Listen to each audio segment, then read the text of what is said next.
السلام علیکم viewers and readers, کیسے ہیں آپ سب؟ امید کرتی ہوں آپ سب خیریت سے ہوں گے۔ Welcome to my channel novel hubs. تو جی جناب، جو ہم لوگ کا آج کا جو ناول جو ہم سٹارٹ کرنے جا رہے ہیں، باب طاہر از قلم مہر النساء شاہ میر، یہ ایک ریکویسٹڈ ناول ہے ہماری ایک ریڈر کی جانب سے۔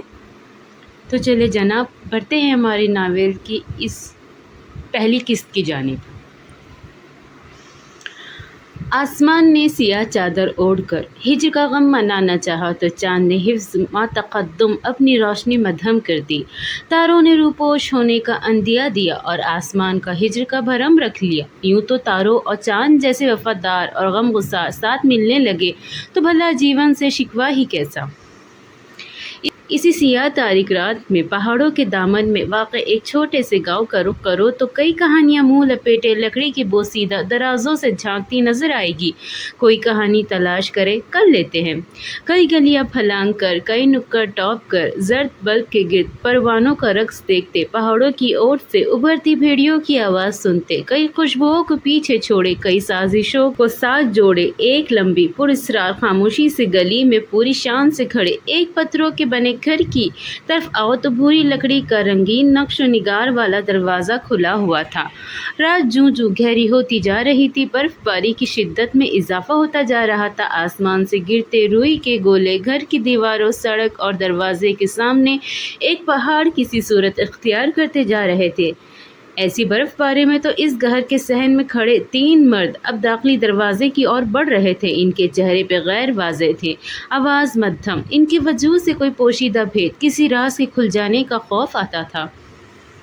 گپ اندھیرے میں پیلے بلب کی روشنی میں راستہ بناتے ہوئے گھر کے اندر آؤ تو لکڑی کا یہ گھر کسی بھول بھلیا جیسا تھا جہاں راہداریاں ہی راہداریاں تھی۔ صحن کے ایک طرف اوپر چھت کو جاتی سیڑھیوں کے قریب فرش پر ایک دروازہ تھا، وہ شاید نیچے تہہ خانے کی طرف جانے کا راستہ تھا۔ گردن جھکا کر نیچے جھانک کر اس تہہ خانے کی نما جگہ کی طرف آؤ تو نیچے جانے کی سیڑھیاں تھی۔ سانس روکے ایک سیڑھی پہ قدم رکھتے ہوئے نیچے کی طرف آؤ، آخری زینے پہ کھڑے ہو کر دیکھو تو یہاں کے گھر کے ہی رقبے جتنا تہہ خانہ تھا۔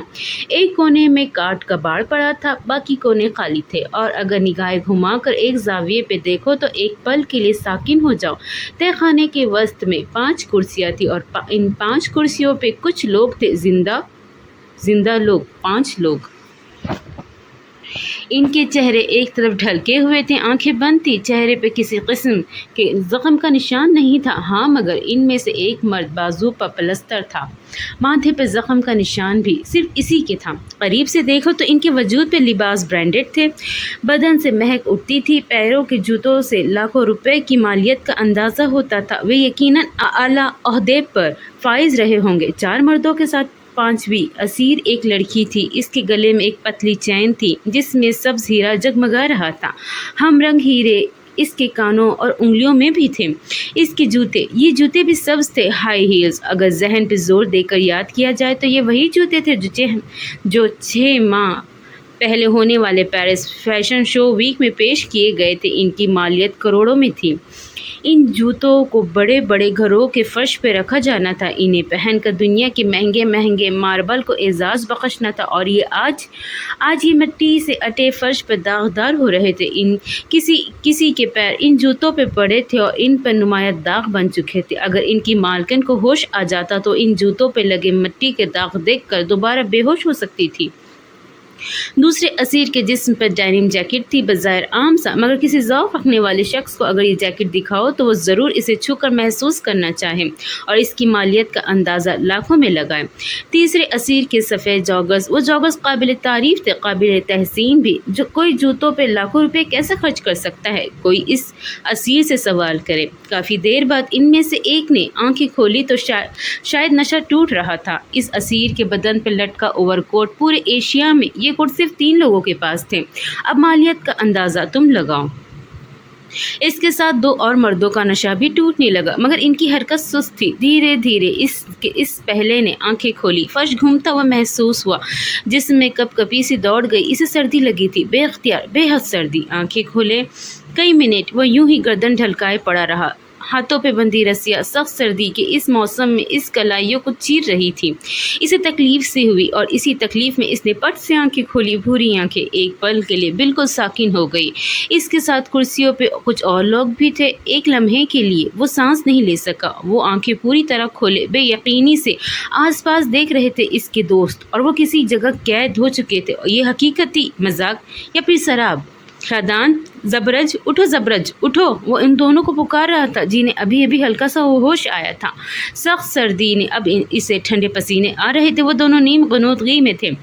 اس نے اپنی کرسی گھسیٹی، آواز پر ایک مرد نے آنکھیں کھولی، دوسرا مرد ابھی بھی کرسی کو گھسیٹتے ہوئے اپنی باقی ساتھیوں تک پہنچنے کی کوشش کر رہا تھا۔ اس کے ہاتھ بندھے ہوئے تھے مگر ٹانگیں آزاد تھی، اور اب وہ انہی آزاد ٹانگوں سے اپنے ایک ساتھی کی کرسی کو ٹھوکر مار رہا تھا۔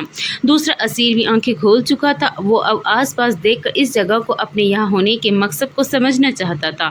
وہ بھی اتنا ہی شاکڈ تھا جتنا پہلا مرد۔ تیسرے نے بھی ہلکی ہلکی آنکھیں کھولی۔ اسے اپنے ہاتھ سن ہوتے ہوئے محسوس ہوئے۔ اس کی کلائی میں بندھی اس کی گھڑی فرش پہ پڑی تھی۔ وہ سانس لینا بھول گیا۔ اس کی مہنگی گھڑی کا شیشہ ٹوٹ چکا تھا۔ دوسری طرف اس شور شرابے کے دوران باقی دونوں بھی ہوش میں آ چکے تھے۔ ہر کوئی اتنا ہی شاکڈ تھا جتنا انہیں جگانے والا مرد۔ وہ 5 لوگ بے یقینی سے اپنے اطراف میں دیکھ رہے تھے، یہ لمحہ جیسے کسی ڈراؤنے خواب کا حصہ ہو۔ یہ کون سی جگہ ہے؟ ہم کہاں ہیں؟ لڑکی کی آواز میں حیرت اور خوف دونوں تھے۔ وہ بے قراری سے آس پاس دیکھ رہی تھی۔ یہی سوال میں تم سب سے پوچھنا چاہتا ہوں، یہ سب کیا ہے؟ ہم کہاں ہیں اور ہمیں باندھ کر کیوں رکھا ہے؟ یہ وہ تھا جسے سب سے پہلے ہوش آیا تھا۔ کیا ہم کڈنیپ ہو چکے ہیں؟ یہ کیسی جگہ ہے؟ ہم یہاں کیسے آئے؟ وہ ایک دوسرے کو دیکھتے ہوئے کبھی اپنے آس پاس ہراس تھا جو ان کے جسموں سے لپٹ گیا تھا۔ یہ تو تم ہمیں بتاؤ گے نا زلطان، کیونکہ تم نے ہمیں جاگے ہوئے دیکھا ہے۔ کیا بکواس ہے یہ؟ ہم کہاں ہیں؟ یہ آواز ترش تھی، طنز میں ڈوبی ہوئی۔ تم مجھ پہ شک کر رہے ہو شادان؟ کیا معلوم تمہیں یہ کسی حریف کا کام ہو جس میں ہم خوار ہو رہے ہیں؟ زلطان نے بھی کہہ ڈالا، اپنے ہاتھوں کو جھنجھوڑتے ہوئے۔ وہ رسی کھولنے کی صحیح کر رہا تھا۔ صرف میرے حریف نہیں، زخرف کے بارے میں کیا خیال ہے؟ اس کے باپ کے قاتل بھی تو دھمکی دے رہے تھے۔ وہ جھنجھلایا، خوف زدہ ہوا۔ مجھے اپنے معاملات میں مت گھسیٹو شادان، لڑکی کی آواز بیٹھی ہوئی مگر مستحکم تھی۔ میں تو خود حیران ہوں۔ لڑنا بند کرو تم لوگ، اور یہ سوچو ہم یہاں آئے کیسے؟ جس کے بازو پہ پلستر تھا وہ ذرا تحکم سے بولا، اور ہر ایک نے طنزیہ گردن جھٹکی۔ یہ کیسی جگہ ہے؟ سردی سے کپ کپاتے ہوئے وہ اس تہخانے کا جائزہ لے رہا تھا۔ سوچنا کیا ہے ہمیں یہاں؟ جس نے بلایا وہ تم ہو، حسن اور زخرف، تم دونوں کے علاوہ یہ کون کر سکتا ہے؟ کافی دیر سے خاموش بیٹھا گہری بھوری آنکھوں والا زبرج بولا تو زلطان نے کرسی کو ٹھوکر مار کے اسے نیچے گرایا۔ اپنی بکواس بند رکھو تم سب۔ زخرف کو اکیلی لڑکی سمجھ کر چڑھائی مت کرو۔ تم اس کی اتنی حمایت کیوں کر رہے ہو؟ ملے ہوئے ہو کیا؟ شادان تضحیک سے بولا، اور اس کے بعد وہ سب آپس میں بھڑ پڑے تھے۔ ہاتھ بندھے ہوئے تھے مگر وہ ٹانگوں سے ایک دوسرے کی کرسیوں کو ٹھوکر مار رہے تھے، چیخ رہے تھے، ایک دوسرے کو گالیاں نکال رہے تھے۔ ان کی آواز بلند تھی، جان کے خوف سے زیادہ نفرت حاوی ہونے لگی تھی۔ تمہاری وجہ سے ہوا ہے، یہ تمہارے دشمنوں کا کام ہے، تم نے ہمیں پھنسایا ہے۔ تم اپنے دوست پہ شک کر رہے ہو؟ شرم آنی چاہیے تمہیں۔ تم گھٹیا، تمہاری وجہ سے، تمہارے دشمن تم۔ اور پھر ایک آواز آئی، گولی چلنے کی آواز، اور ان تمام قیدیوں کی زبان ساکت ہوئی۔ آنکھیں پھٹی کی پھٹی رہ گئی۔ سیڑھیوں سے اتر کر کوئی آ رہا تھا جس کے ہاتھ میں پستول تھی، اور وہی جس نے فائر کیا تھا۔ وہ مسرور سی چال چلتا ہوا آ رہا تھا۔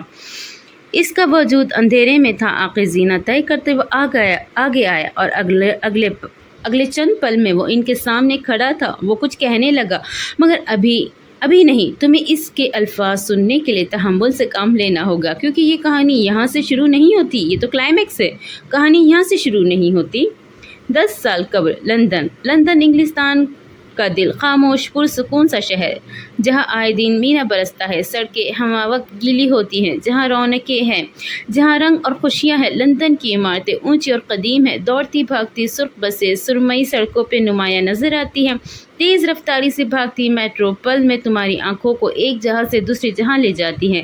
چھتری تانے ارد گرد سے بے نیاز لوگ لندن کی مغروریت کا لبادہ اوڑھے گھومتے ہیں۔ شاہانہ ریسٹورانٹس اور شاپنگ مالز اس شہر کے پرتعیش بناتے ہیں۔ خالی سڑکوں پہ بیٹھے کبوتروں کے غول اس شہر کے قصیدے کہتے ہیں۔ لندن مغرور ہے، اکھڑ اور خشک بھی، آنے والوں کو جلدی قبول نہیں کرتا اور جانے والوں کو یوں اپنے شہر میں جکڑ لیتا ہے کہ انہیں لندن سے جانا جان سے جانے کے مترادف لگتا ہے۔ روشنیاں تو لندن کے لیے بنی ہیں، کھانے تو لندن سے شروع ہوتے ہیں، ذائقہ اس شہر کی پہچان ہے۔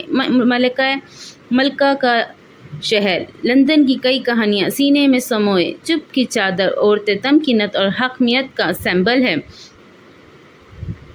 لوگ لندن کو دنیا کہتے ہیں مگر دنیا کو لندن کہنا چاہیے۔ خزاں کے پتوں سا خوش بہار سا ہرا بھرا، سرما کا سفید اور گرما کا میٹھا میٹھا گرم لندن۔ زندگی میں اگر لندن نہیں دیکھا تو تم نے زندگی گزار لی۔ جی نہیں، شام بیت چکی تھی اور رات نے لندن پہ اپنے پر پھیلا لیے۔ اندھیرا ہر سو پھیل چکا تھا، مصنوعی روشنیوں سے جگمگ کرتا شہر آنکھوں کو بھلا معلوم ہو رہا تھا۔ قدیم عمارتوں سے پھوٹتی زرد روشنی نوسٹالجیا کا سا تاثر دیتی تھی۔ اس پہر اسٹریٹ پر پولز جلنے لگے تھے، سرمئی گلی سڑکوں پر پولز کا عکس بنتا تھا۔ ملکہ کے محل کی رونق رات میں مزید بڑھ گئی تھی۔ لندن کے رنگین مزاج والے اپنی شامیں کسی بار، کلب یا پھر ریسٹورانٹ میں گزارنا پسند کرتے تھے۔ ان کے برعکس کچھ خاموش طبعی فطرتاً سکون کی تلاش میں بھٹکتے لوگ کسی پرسکون گوشے کی تلاش میں نکل جاتے تھے۔ لندن رات کا راجا ہے، رونقوں کا مرکز ہے اور یہ پہرا انہی رونقوں کا تھا۔ ٹاور برج کے عین سامنے ایک شاہانہ ریستوران ہے جہاں اس وقت زرد بتیاں جل رہی تھی، ہلکی ہلکی بوندا باندی اب تھم چکی تھی۔ گیلی سڑکیں اور ہاتھوں میں کافی کی گرم مگ لیے لوگ آتے جاتے ہوئے لندن کو پر رونق اور مصروف بنا رہے تھے۔ ریستوران کی طرف آؤ تو ہال میں گول میز کے گرد رکھی کرسیوں کے اوپر خوبصورت پھولوں کی لڑیوں کا چھجا بنا تھا۔ یہ میز اور ریستوران بلندی پہ تھا، یہاں سے ٹاور برج کا خوبصورت نظارہ دیکھنے کو ملتا تھا۔ گرل سے باہر شہر کی روشنیاں بھی دکھتی تھیں۔ میز کی طرف آؤ تو اس کے گرد کرسی کھینچ کر ایک لڑکا بیٹھا تھا، سیاہ گول گلے والی شرٹ کے اوپر سیاہ جیکٹ اور سیاہی پینٹ میں ملبوس اپنے جاگرز والے پیر کو جھلا رہا تھا۔ اس کے چہرے پہ جھنجھلاہٹ تھی اور بیزاری بھی۔ آس پاس کانٹے چمچوں کا شور اس کے اعصاب پہ ہتھوڑے کی طرح برس رہا تھا۔ سر اب کا آرڈر، با ادب بیرے کی مہذب انداز سے پکارنے پہ اس نے چہرہ اٹھا کر اسے دیکھا۔ گندمی رنگت، سیاہ آنکھیں اور پرکشش نقوش والے لڑکے کے اندر غصے کی ایک لہر دوڑ گئی تھی اور نکالنے کو ٹارگٹ بھی مل گیا۔ ایک بار کہا ہے کہ میرے دوست آ جائے تو آرڈر دیتا ہوں، لیکن آپ مجھے بار بار تنگ کر رہے ہیں نا؟ اس کا لہجہ دھیما تھا، صاف انگریزی بولتے ہوئے بھی علاقائی عنصر نمایاں، صاف لگتا تھا کوئی سندھی اردو بول رہا ہے۔ سر معذرت، مگر کیا معذرت؟ ہاں، 8:30 پہ میں نے تمہیں انتظار کرنے کو کہا تھا، اب 8:45 پہ تم دوبارہ آ گئے ہو۔ کیا میں یہاں فی گھنٹہ کے چارجز پے نہیں کر رہا؟ وہ اس کی جگہ پر اتر آیا تھا۔ میں یہاں اس لیے آیا تھا کہ کیونکہ مجھے لگتا ہے کہ آپ لوگ پروفیشنل ہیں، لیکن نہیں، آپ یہاں تم جا سکتے ہو۔ سیاہ جیکٹ والے لڑکے نے بات کاٹی۔ اس کے عقب میں کھڑے اسی کے ہم عمر لڑکے نے بیرے کو جانے کو کہا۔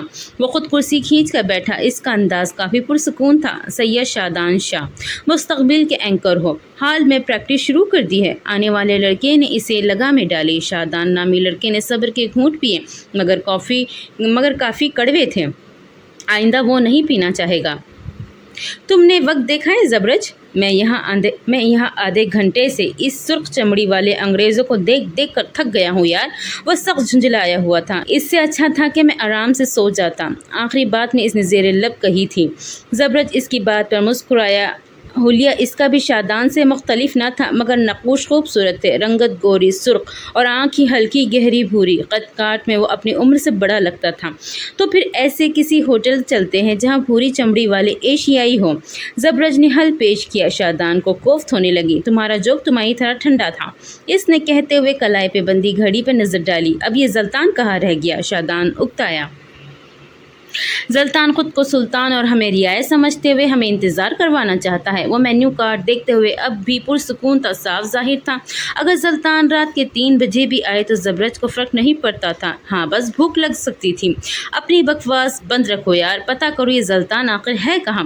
اس کا چہرہ سرخ ہونے لگا، اسے غصہ بہت آتا تھا۔ زبرج نے مینیو کارڈ واپس رکھا، میز پر ہاتھ رکھے آگے کو جھکا۔ زلطان وہاں ہوگا جہاں اس کی زخرف ہوگی، معنی خیزی سے کہتے ہوئے پیچھے ہٹا۔ شادان نے بیزاری سے فنا ہوئی وہ کمینگی سے مسکرایا، اندر تک شانتی اتر گئی۔ اگلے کئی پل وہ دونوں ایک دوسرے کو معنی سے اور ابلیسی نظروں سے دیکھتے رہے، پھر دونوں آگے ہوئے، ماتھے ٹکرا لیے، آنکھیں ایک دوسرے کی آنکھوں میں گاڑ لیے۔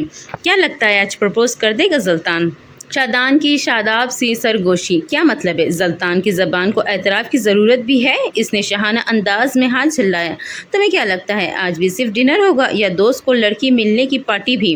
شادان کا ایک اور تجسس، اگر پارٹی ہوئی تو میں اسے بھی بلا لوں؟ زبرج کو نام نہیں لینا پڑا، اس سے ہر دوست واقف ہوتا تھا۔ وہ نہیں کہے گا یار، مر جائے گا لیکن کہے گا نہیں، کم از کم زبان سے نہیں۔ اب آنکھوں کی زبان، زخرف بی بی کو کون سمجھائے؟ مایوسی سے کہتے ہوئے وہ پیچھے ہوا۔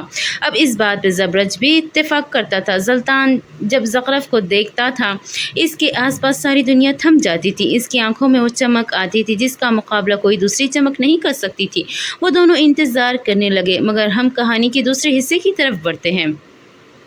ٹاور برج کے سامنے بنے اس ریسٹوران میں باہر نکل کے گیلی سڑک پہ پیر دھرتے ہوئے، ہاٹ چاکلیٹ کی خوشبو نتنوں سے ٹکراتے ہوئے، سڑکوں پارکوں میں کھڑے محبت لٹاتے جوڑوں پہ نظر ڈالتے، ایک گرلز ہاسٹل کے باہر پچھلے دروازوں کی طرف آؤ تو مدھم روشنیوں کے درمیان تمہیں دو حوالے نظر آئیں گے۔ یہ ایک کشادہ سی صاف ستھری گلی تھی جہاں دونوں اطراف میں مختلف عمارتیں کھڑی تھیں۔ انہی عمارتوں میں ایک ہاسٹل کی عمارت بھی تھی، زرد رنگ کی قدیم عمارت۔ ہاسٹل کی دیوار سے لٹکتی بیلوں نے دیوار کو ڈھک دیا تھا۔ انہی ڈھکی ہوئی بیلوں اور قدیم دیواروں کے ساتھ دو لوگ اپنی پشت جوڑے کھڑے تھے، سانس روکے، ہر آہٹ کو ساکن کیے۔ ہاسٹل کے اندر شور و غل کی آوازیں یہاں تک آتی تھیں۔ اندر شاید کوئی پارٹی چل رہی تھی۔ یکدم میوزک تھم گیا، شاید کھانے کا وقفہ تھا۔ اسی پل بیلوں کی اوٹ سے ایک مردانہ حوالہ باہر نکلا، آس پاس چوکنا نظر دوڑائی اور پھر دیوار کے ساتھ لگ کر کھڑے دوسرے حوالے کو باہر آنے کا اشارہ کیا۔ زنانہ حوالہ باہر آیا، وہ ننگے پیر تھی۔ مرد نے اس کی اونچی ہیل ہاتھوں میں اٹھا رکھی تھی، اس کا بیگ گردن میں جھول رہا تھا، جیکٹ بازو پہ، اور ان سب کے ساتھ وہ نیچے بیٹھا۔ یہاں سے روشنی اس کے چہرے پہ پڑ رہی تھی، بھوری رنگت، ہلکی بھوری آنکھیں، ہلکی سی بڑی ہوئی شیو اور اٹھی ہوئی ناک۔ وہ اچھا دکھتا تھا، سوبر اور معصوم سا، حلیہ وہی جو شادان اور زبرج کا تھا۔ نیچے جھکے ہوئے اس نے شو لیس کھولے اور پھر اپنے جاگر اس کے سامنے رکھ دیے۔ ذرا سا فاصلے پر گارڈز کھڑے تھے، اگر جو انہوں نے ہیل کی ٹک ٹک سن لی ہوتی تو کیا ہوتا، وہ دونوں جانتے تھے۔ لڑکی نے اپنا حق سمجھتے ہوئے پیر جوگرز میں ڈالے، اپنے ہاتھ میں پکڑی لپسٹک اور بلش کی کٹ اسے تھمائی۔ جوتے پہن کر وہ سیدھے کھڑی ہوئی اور لمحوں کے اندر وہ دونوں چھپاک سے گلی سے باہر بھاگ آئے تھے۔ بھاگتے بھاگتے کافی دور آ کر وہ ایک جگہ رکے، گھٹنوں پہ ہاتھ رکھے، کمر جھکائے، چند لمبے گہرے سانس لیے، پھر سیدھے ہوئے اسٹریٹ پولز کی روشنی میں لڑکی کا سراپا واضح تھا۔ سیاہ رنگ کا لمبا ٹخنوں تک چھوتا گاؤن پہنے، وہ سیاہ ریشمی اور سیدھے بال بیوٹی بون کو چھوتے تھے، بالوں میں بھوری اسٹرکنگ کروا رکھی تھی، چہرہ گول مٹول سا تھا، گال بھرے بھرے اور وزن بھی اچھا خاصا، موٹی نہیں صحت مند ضرور تھی۔ تم چلے جاتے زلطان، میری وارڈن اگر تمہیں دیکھ لیتی تو جان لے لیتی تمہاری۔ اس نے اپنی سفید رنگ کی ہیل اس کے ہاتھ سے لیتے ہوئے کہا، میری جان لیتی اور تمہیں تو جیسے سونے کی تاج پہناتی، ملکہ کہہ کر اس نے اب بازو پہ ڈالا جیکٹ زخرف کی طرف بڑھایا۔ مجھے بھلا کسی تاج کی کیا ضرورت ہے، میں بے تاج ملکہ ہوں۔ اس نے بے نیازی سے کندھے اچکائے، ساتھ ہی زلطان کو تادیبی نظروں سے دیکھا۔ نو اپریسیشن بیبی، تمہیں اپریسیشن کی نہیں، چندے کی ضرورت ہے۔ وہ نیچے جھک کر اپنے جوتے پہنتے ہوئے بولا، انداز لاپرواہ تھا۔ لیس باندھتے ہوئے اس نے سر جھکا رکھا تھا۔ پھر کیا خیال ہے میں مہم چلاؤں؟ پھر یہ کام بھی تمہارے ڈیڈی کر لیں گے۔ وہ اٹھ کھڑا ہوا، نیم اندھیرے میں کھڑا وہ دراز لڑکا مسکرا کر بولا، میرے ڈیڈی کو انڈر اسٹیمیٹ مت کرنا، ورنہ میں بھول جاؤں گی کہ تم میرے کچھ لگتے بھی ہو۔ تمہیں الزائمر ہے؟ مجھے تم سے ہمدردی ہوئی۔ اب چندے کے لیے الفاظ بڑھانے پڑیں گے۔ وہ اسی انداز میں اس کے چہرے پہ نظریں جما کر بولا، آج ہمارا آخری دن ہے اور تم اس طرح کی باتیں کر رہے ہو۔ آخری دن؟ تمہیں کون سی بیماری ہے یار، بتائے کیوں نہیں؟ لڑکی نے پیر پٹکا اور آگے بڑھ گئی۔ اچھا تو یہ بتاؤ، مہم کا نام کیا ہوگا؟ چندہ برائے ملکہ کا تاج۔ میرے پیچھے مت آنا، زلطان صفدر ورنہ جہنم واصل کر دوں گی، یعنی تمہارے ساتھ گزارا کرنے کے لیے ایک اور جہنم بھی ہوگی؟ وہ مصنوعی تعجب سے بولا۔ اب کہ لڑکی کچھ نہ بولی تو زلطان کو معاملہ کشیدہ ہوتے ہوئے محسوس ہوا۔ وہ اسے آواز دیتے ہوئے اس کے پیچھے جانے لگا تھا۔ لندن کی اس گلی کے ان مناظر کو تاریخ کی طرح اپنے سینے پہ رقم کر لیا تھا، کبھی نہ بھولنے کے لیے، کبھی نہ مٹانے کے لیے۔ تھوڑی دیر بعد اگر واپس ریستوران کی طرف آؤ تو گول میز پر عدالت لگی تھی، نوارد سرکار کے دربار میں ہاتھ باندھے کھڑے تھے۔ شادان سخت نظروں سے زخرف اور زلطان کو گھور رہا تھا، جیسے بتانا چاہتا ہوں تم لوگوں نے سید شادان شاہ کے دربار میں دیری سے حاضر لگا کر دنیا کا سب سے بڑا گناہ کیا ہے، اور میں اسے بھولوں گا نہیں۔ زبرج نارمل تھا، یوں جیسے اگر ریستوران کی چھت بھی گری تو کپڑے جھاڑ کر اٹھے گا اور وہ باہر نکل جائے گا۔ اس کے لیے وہ سلاد اہم تھی جس کے پتے وہ چن چن کر کھا رہا تھا۔ کھانا آرڈر کرتے ہیں، کیا خیال ہے؟ زبرج نے شادان کی سلگتی نگاہوں کا رخ دوسری جانب کرنا چاہا۔ وہ ہنوز ان دونوں کو دیکھتا رہا۔ ملکہ برطانیہ اور کینیڈین سرکار شروعات کرے، یوں بھی ہم رعایا کی آپ کے آگے کیا اوقات ہیں؟ وہ ہتھیلی پہ چہرہ گرائے کٹیلے انداز میں بولا۔ زخرف اور زلطان نے پہلو بدلا۔ شادان گروپ کا بگڑا بچہ تھا جس کے بگڑ جانے سے ہر کوئی خوف کھاتا تھا۔ کیا خیال ہے؟ پھر آقا آرڈر کرے یا پھر ہم مزید انتظار کریں؟ طنز کی تھی۔ زلطان نے ایک نظر زخرف کو دیکھا۔ دونوں نے آنکھوں ہی آنکھوں میں فیصلہ لیا۔ انہیں لفظوں کی ضرورت کم پڑا کرتی تھی۔ ہم دونوں کے ساتھ کوئی تیسرا بھی ہے؟ ایک سانس میں ایک ساتھ کہا تو شادان بھوے سکیڑے پیچھے ہوا بیٹھا۔ زبرج نے گردن ہلائی اور جیسے کہا ہو، او اچھا اوکے کول، مطلب ایک اور سلاد بھی ملے گی۔ آ جاؤ۔ ان دونوں کے کہنے پر کوئی تھا جو پلر کی اوٹ سے نکل کر سامنے آیا تھا۔ اس کی آنکھیں سیاہ تھی، چمکدار اور ذہین، چہرہ خوبرو اور ہونٹ مسکراہٹ میں ڈھلے تھے، معصوم سادہ مسکراہٹ۔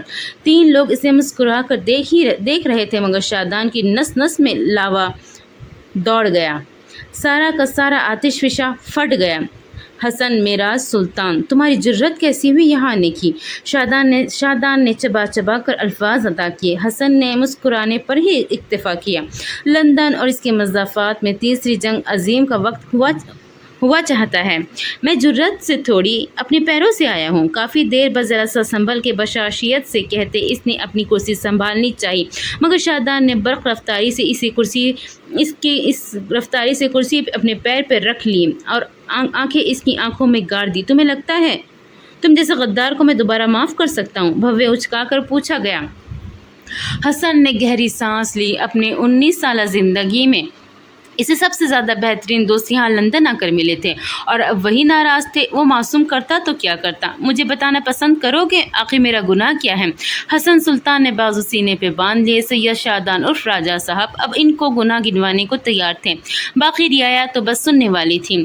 سب سے پہلے ہم چاروں ایک ہی کالج میں پڑھتے جبکہ تم الگ، لیکن تم پھر بھی ہمارے گروپ میں شامل ہو گئے۔ وہ تو تم سب نے میری کیوٹنس کی وجہ سے۔ وہ بولتے بولتے رکا۔ شادان سمیت ہر کوئی سے گھور رہا تھا۔ ہمارے گروپ میں کیوٹنس نہیں، کمینگی کی بنیاد پہ داخلے ہوتے ہیں، اور اس میں تمہارا نمبر پہلا ہے۔ زلطان کے کہنے پہ شادان خوش ہوا، یعنی اس کی رعایا اس سے سیکھ رہی تھی۔ گڈ گلا کھنکار کر وہ دوبارہ کویا ہوا۔ دوم، ہم چاروں 18 سال کے اور تم 19 سال کے، مس فٹ ہاتھ جھلایا گیا۔ کیا پتا حسن کہ ابو نے کاغذات میں اس کی عمر غلط لکھوائی ہو؟ سلاد کے پتے چباتے زبرج نے یوں ہی پوچھا، مگر شادان کی گھوری پہ اس نے لبوں پہ انگلی رکھ لی۔ سوم، تم 20% ہمارے کرائمز میں شامل نہیں ہوتے کیونکہ اسے اپنی عزت پیاری اور تمہاری طرح تھوڑی۔ روانی میں کہتے ہوئے زبان دانتوں تلے دبا گئی۔ شادان نے صبر کا کافی سے بھی کڑوا گھونٹ بھرا اور خطاب جاری رکھا۔ عوام کو کوڑے کھانے کی اشد ضرورت تھی۔ چہرم، تم وقت پہ نہیں آتے اور ہم سے باتیں چھپاتے ہو۔ سب معاف ہے، لیکن باتیں چھپانا نہیں۔ سب نے متفق ہو کر سر ہلایا۔ شادان نے پیر کرسی سے ہٹا لیے، گویا راجہ صاحب نے فریادی کو بیٹھنے کی جگہ دے دی ہو۔ اتنا ظالم نہیں تھا وہ۔ یار دیکھو، میں اس دن پارٹی میں آنا چاہتا تھا، لیکن دیکھا یہ پھر سے باتیں چھپا رہا ہے۔ زخرف انگلی اٹھا کر چمک کر بولی۔ زلطان کا جی چاہا تھا کہ اپنا سر پیٹ لے۔ کاش حسن اس کا فیملی فرینڈ نہ ہوتا، نہ لندن میں پڑھتا، نہ ان کے گروپ میں شامل ہوتا، اور نہ اس کے فوت ہوئے باپ کی زلطان کے زندہ جاوید باپ سے کوئی دوستی رہی ہوتی۔ لیکن میرا بھنوئی کہتا ہے کہ مجھے تم سب سے نہیں ملنا چاہیے۔ اس نے باپ کی بات پوری کی اور کرسی پر آ کر بیٹھا۔ این اسے کیسے پتہ چلا تم ہم سے ملتے ہو؟ زبرج کی آنکھیں مشکوک انداز میں سکیڑی۔ اسے سب پتہ ہوتا ہے، بے بسی سے شانے اچکائے۔ میں تم لوگوں کے ہر پلان میں شامل ہوتا ہوں، لیکن جب کبھی رہ جاؤں اس کا مطلب ہے کہ عمر حیات کو پتہ لگ گیا اور وہ تم سب کے سخت خلاف ہے۔ ایک منٹ، یہ تمہاری بہنوئی کو ہم سب سے کیا مسئلہ ہے؟ کیا ہم کوئی گرے پڑے ہیں؟ زلطان کو اختلاف ہوا۔ اگر یاد پڑتا ہے تو میرے ڈیڈ وزیر اعلیٰ ہیں، وزیر اعظم ہو، عمر حیات تب بھی نہ مانے، وہ بس سوچ سکا۔ اور میرے ماما خیبر کی سب سے مہنگی لائر، زخرف نے جتایا۔ حسن مسکرایا، یہ زبردستی مہنگی کے ساتھ جھوٹی فراڈ کون لگائے گا؟ وہ اب بھی بس سوچ سکا۔ جدی پشتی رئی سے ہم ٹانگ پہ ٹانگ جما کر شادان نے اضافہ کیا۔ آدھا جامع شروع سندھ کا ایک شہر میرے ابا کا مرید ہے اور باقی آدھا میرے چچا صاحب کا۔ تم یہ بھی کہہ سکتے تھے کہ سارا جامع شورو تمہارا خاندان کا مرید ہے۔ حسن خود کو باز نہ رکھ سکا۔ ایسے کیسے؟ ابا کی شہرت چچا کو دے دو اور چچا کی ابا کو۔ حق اور انصاف بھی کوئی چیز ہے کہ نہیں؟ وہ سلگ ہی تو اٹھا تھا۔ زبرج نے ایک بے نیاز نگاہ ان سب پہ ڈالی اور دوبارہ موبائل پر متوجہ ہو گیا۔ اس کے پاس گنوانے کو ایسا شجرہ نسب نہیں تھا۔ حسن آگے کو ہوا اور گلا کھنکارا۔ مسئلہ تم سب کے خاندان یا ریپوٹیشن نہیں، مسئلہ میرے بہنوئی کا ہے۔ مسئلہ یہ ہے کہ تم سب کے ساتھ میں پیسے خرچ کرتا ہوں اور جب اکاؤنٹ خالی ہوتا ہے تب میرے بہنوئی کی آنکھیں بھرنے لگ جاتی ہیں۔ اس نے ایک سانس میں کہہ ڈالا، چہرے پہ مسکینیت تھی۔ میں تم سب لوگوں کے ساتھ وفادار ہوں، یہ کیا کم ہے؟ تم کہو تو اس کا پتہ صاف کر دیں۔ آخر ایسا کون سا کام ہے جو ہماری گینگ نے آج تک نہ کیا ہو؟ زخرف نے مدد کی آفر کی۔ اس کی چمکدار آنکھیں مخلص لگتی تھی۔ وہ تم سب جیسے 4 کو صبح بیچ کر کھائے اور رات کو آئے بڑھے۔ پھر تمہاری بہن، اس کا کیا اگر وہ اکاؤنٹ خالی کر دے؟ زبرج نے آگے ہو کر رازداری سے پوچھا۔ حسن نے کڑوا سا منہ بنا لیا۔ میری بہن کو تو عمر حیات کا قتل بھی معاف۔ وہ بڑبڑایا، بس اب اور نہیں۔ راجہ شادان صاحب نے دربار برخاست کیا۔ چونکہ تم غدار نہیں ہو، مجبور ہو، اس لیے آج میری عدالت میں تمہیں معاف کیا جاتا ہے۔ آج ہم سب کی فیئرویل پارٹی ہے۔ کل سے ہم سب الگ الگ جگہوں کے لیے فلائی کریں گے۔ یہ ہمارا دن ہے۔ سید شادان کی طرف سے پارٹی انجوائے کرے۔ خطاب کے دوران کوئی نہیں بولتا تھا، مگر ویسے ایک بات ہے، کانٹے میں پزا جو تھوڑی دیر پہلے بیرا رکھ گیا تھا کا ٹکڑا پھنساتے ہوئے حسن نے بات شروع کی۔ آج تم سب کی فیئرویل پارٹی ہے، لیکن تم محفل چھوڑ کر یہاں کیوں بیٹھے ہو؟ جہاں ہم 5 ہوتے ہیں وہی محفل ہوتی ہے، باقی سب اضافی ہیں، لوگ بھی، رونق بھی، محفل بھی۔ زلطان مسکرا کر بولا۔ باقی سب نے تو افسردگی سے دیکھا۔ آج کالج کا آخری دن تھا۔ دوستوں کو کہا جانے والا الوداع ہر الوداع سے مشکل ہوتا ہے۔ آگے جانے کے لیے ان کی آنکھوں میں کئی خواب تھے، مگر انہی خوابوں کے پیچھے دوست چھوڑنے کی نمی بھی۔ اچھا ایک بات بتاؤ، اب تم سب کہاں جاؤ گے اور کیا کرو گے؟ میٹ اپس کا کیا ہوگا؟ حسن نے پوچھا۔ میں تو لندن میں ہوں، تمہاری جونیئر ہوں گی، لاگ کر رہی ہوں نا؟ زخرف جوس کا گلاس اٹھاتے ہوئے بولی۔ اسی پر حسن کی نظر سامنے والی میز پر بیٹھی ایک حجابی لڑکی پہ پڑی۔ وہ اسے دیکھ کر مسکرا رہی تھی۔ حسن بھی مسکرایا۔ رابطہ مل گیا۔ میں واشنگٹن جا رہا ہوں، مستقبل کا اینکر سید شادان۔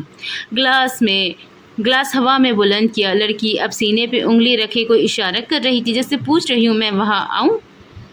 میں امریکہ جا رہا ہوں جبرش شاہ نواز، مستقبل کا مایہ ناز انجینئر بنے گا۔ تیسرا گلاس بھی ہوا میں بلند ہوا۔ حسن مسکراتے ہوئے اپنی جگہ سے اٹھا تھا، ہاتھ کے اشارے سے تم وہی رکو، میں آ رہا ہوں کہا اور اس کی طرف بڑھا۔ سب نے بے یقینی سے اس غدار کو جاتے دیکھا۔ ہوا میں بلند گلاس اور نظر زلطان پہ تھی۔ آخر وہ اب کیا کہے گا؟ ظاہر ہے وہ زخرف کے ساتھ یہی رکے گا۔ زلطان نے سنجیدہ نظریں اٹھا کر زخرف کو دیکھا۔ شادان اور زبرج کا موقع کا خیال کرتے ہم ابھی آتے ہیں کہہ کر اٹھے۔ بتاؤ نا زلطان، تم کیا کرو گے آگے؟ جوس کا گلاس لبوں سے لگاتے اس نے سادگی سے پوچھا۔ وہ ہنوز انہی سنجیدہ نظروں سے انہیں دیکھ رہا تھا۔ دل بے حد زور سے دھڑک رہا تھا۔ اسے بھی یہی لندن آرٹ اسکول میں رہنا تھا۔ ابا کو منع کر کے وہ یہی رہنا چاہتا تھا۔ اگر زخرف بھی رہنا چاہے، اسے نہیں کرنی سیاست، وہ بس پینٹ کرے گا۔ تم لاء کرنے کے بعد کیا کرو گی؟ اس کے بعد پاکستان واپس جاؤں گی اور پریکٹس کروں گی۔ تم بتاؤ تم؟ وہ بولتے بولتے رکی۔ فون کے بجنے کی آواز تھی۔ اس نے موبائل اٹھا کر دیکھا، موم کے نمبر سے وائس نوٹ تھے۔ پلے کا بٹن دبایا۔ ایک نرم مگر تحکم بھری آواز سنائی دی۔ تم سے کہا تھا نا فرقان سے ایک بار مل لو بچے، ابھی تم دونوں ملنا شروع کرو گے، دوستی اور انڈرسٹینڈنگ ہوگی۔ جانتی ہو اس کا خاندان کتنا اونچا ہے؟ ایک اچھی جگہ فٹ ہونے کے لیے بہت شروع سے محنت کرنی ہوتی ہے۔ ایک وائس نوٹ ختم ہوا، دوسرا شروع ہوا۔ زلطان کے چہرے پہ ایک رنگ آ رہا تھا، دوسرا جا رہا تھا۔ تمہارے ڈیڈ اور میری شادی میں کمیونیکیشن گیپ تھا، نتائج تمہارے سامنے ہیں، آگے جو تم چاہو۔ آواز بند ہو گئی۔ زخرف نے بیزاری سے گلاس رکھا۔ زلطان یکٹک اسے دیکھ رہا تھا۔ ان کے درمیان راز نہیں تھے۔ ماما چاہتی ہے میں ان کی دوست کی بیٹی کے ساتھ کمیٹڈ ہو جاؤں۔ زلطان نہیں جانتا تھا کیا، مگر اسے کچھ برا لگا تھا، کچھ دل پہ لگا تھا۔ تم کیا چاہتی ہو؟ اس نے خود کو کہتے سنا۔ نظریں اس کی آنکھوں میں تھی۔ مجھے اس سے مسئلہ نہیں ہے، بس مجھے پریشرائز نہ کیا جائے، مجھے وقت چاہیے، ابھی تو میری عمر ہی کیا ہے۔ اس کے علاوہ تمہیں کوئی مسئلہ نہیں ہے؟ وہ اس کی آنکھوں میں براہ راست دیکھ کر پوچھ رہا تھا۔ زخرف نے مسکرا کر نفی میں سر ہلایا۔ زلطان مسکرا بھی نہ سکا، اس کے اندر تک خاموشی چھا گئی، یعنی وہ زلطان صفدر کے لیے کسی قسم کی کوئی جذبات نہیں رکھتی تھی۔ اپنی غائبانہ موجودگی ان دونوں کی میز سے غائب کرتے ہوئے حسن سلطان کی میز کی طرف جاؤ تو وہ کرسی کھینچ کر حجاب والی خوبصورت سی لڑکی کے سامنے بیٹھ رہا تھا۔ باتیں ہوئی، تعارف ہوا۔ مگر میرا ایک بھائی ہے، USA میں ہوتا ہے، آپ مجھے بالکل اس کے جیسے لگے مسٹر حسن۔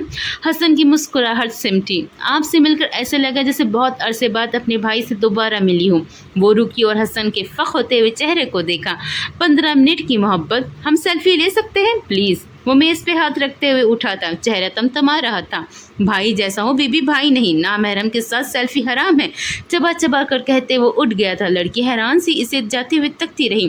اپنی میز کی طرف جاتے ہوئے اس کی بڑبڑاہٹ واضح تھی۔ 15 منٹ کی محبت، ہکہا میں امریکہ جا رہا ہوں۔ تھوڑی دیر بعد میز کے گرد بیٹھے لوگوں نے زلطان کو کہتے سنا، پڑھائی مکمل کروں گا، پھر ابا کے ساتھ سیاست میں حصہ لوں گا۔ شادان کا جی چاہے سے 2 تھپڑ رکھ دے۔ زبرج نے ٹھہر کر اسے دیکھا اور حسن نے استہزائیہ مسکراہٹ اس کی طرف اچھالی۔ اس کی تو 2 سالہ محبت تھی۔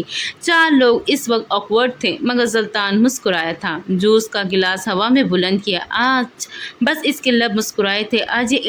آج یہ الوداع صرف دوستوں سے نہیں تھا، آج وہ ملکہ کے شہر میں اپنا دل کی ملکہ سے دستبرداری کرنے لگا تھا۔ ہم یہاں سے جانے کے بعد ہر سال ملیں گے، اس نے اعلان کیا۔ ہم ہر ہفتے ایک دوسرے کو کالز کرتے رہیں گے۔ زخرف نے گلاس بلند کیا۔ ہم دوست بنا سکتے ہیں، مگر ہم کبھی کسی کو وہ اہمیت نہیں دیں گے جو ایک دوسرے کو دیتے ہیں۔ شادان کا گلاس بھی بلند ہوا۔ ہم میں سے جب کسی کا جیب خرچ بند ہوگا، ایک دوسرے کی مالی مدد ضرور کریں گے۔ حسن کا گلاس باقی 3 گلاسوں سے ٹکرایا۔ ہم ایک دوسرے سے وفادار رہیں گے۔ آخری گلاس زبرج کا تھا۔ لندن نے ان 5 لوگوں کو الوداع کہتے سنا اور بوندا باندی شروع ہو گئی۔ لندن غمگین تھا۔ 10 سال بعد باب دہر کے کھلنے سے 1 ہفتہ قبل شام 4 بجے یہ ایک نجی ٹی وی کے اسٹوڈیو کا منظر ہے، جہاں آنکھوں کو بے تحاشا چبھتے سبز رنگ کی دیواروں والے سیٹ اپ کمرے میں بیچوں بیچ ایک چھوٹی سی میز اور اس کی گرد 2 کرسیاں رکھی تھی۔ آس پاس cameraman, make up artist, spot boy, manager اور باقی افراد کھڑے تھے۔ اس اسٹوڈیو میں شیشے والی دیوار کے اس پار شو لائیو کرنے کی تیاری چل رہی تھی۔ شیشے کی دیوار کے عین اوپر ایک سرخ نقطہ تھا جس پہ آف لائن لکھا تھا۔ اسٹوڈیو کی حالت ابتر تھی، مگر جب شو ٹی وی پہ آتا تو ایڈیٹنگ وغیرہ کے پس منظر کو خوبصورت کر دیا جاتا۔ کمرے کے وسط میں رکھی کرسی پہ بیٹھے اینکر کے کانوں میں لگے آلے اور ایک پیغام آیا۔ اس نے شیشے کی دیوار کے پار تھمز اپ کا اشارہ کیا، اپنے سامنے سوٹڈ بوٹڈ آدمی کو دیکھا، سرخ بتی سبز میں بدلی اور یہ ہوا شو آن لائن۔ السلام علیکم ناظرین، سوال حق ہے کے ساتھ میں ہوں آپ کا میزبان سید شادان شاہ۔ 28 سالہ اینکر کی گردن اٹھی ہوئی تھی، لباس سے مہک اٹھ رہی تھی اور لہجے میں اعتماد بولتا تھا۔ وہ پاکستان کا سب سے قابل اور کم عمر اینکر پرسن تھا۔ چند سالوں کے اندر ہی اس نے بلندیوں کا وہ سفر طے کیا تھا جو آج اسے آدھی دنیا جانتی تھی۔ آج ہمارے مہمان ہیں ملک کی وہ شخصیت جن کی سیاست کو پچھلے دنوں بیرونی سیاست کا نام دیا گیا۔ عوام کے سوالات کے جواب اور حقائق سے پردہ آج اٹھایا جائے گا۔ جی عبداللہ نواز صاحب، لفظ بلکہ الزام بیرونی سیاست پہ آپ کیا کہنا چاہیں گے؟ کیا الیکشن سے کچھ ہی دن قبل آپ کے حوالے سے یہ لفظ استعمال کرنا ایک ایجنڈا ہے؟ وہ میز پر رکھے کاغذات نہیں دیکھ رہا تھا، وہ کیمرہ دیکھ رہا تھا اور مہمان کی آنکھیں کاغذات ردی تھے شادان، وہ کہتا تھا جو اس کا دل کہتا تھا۔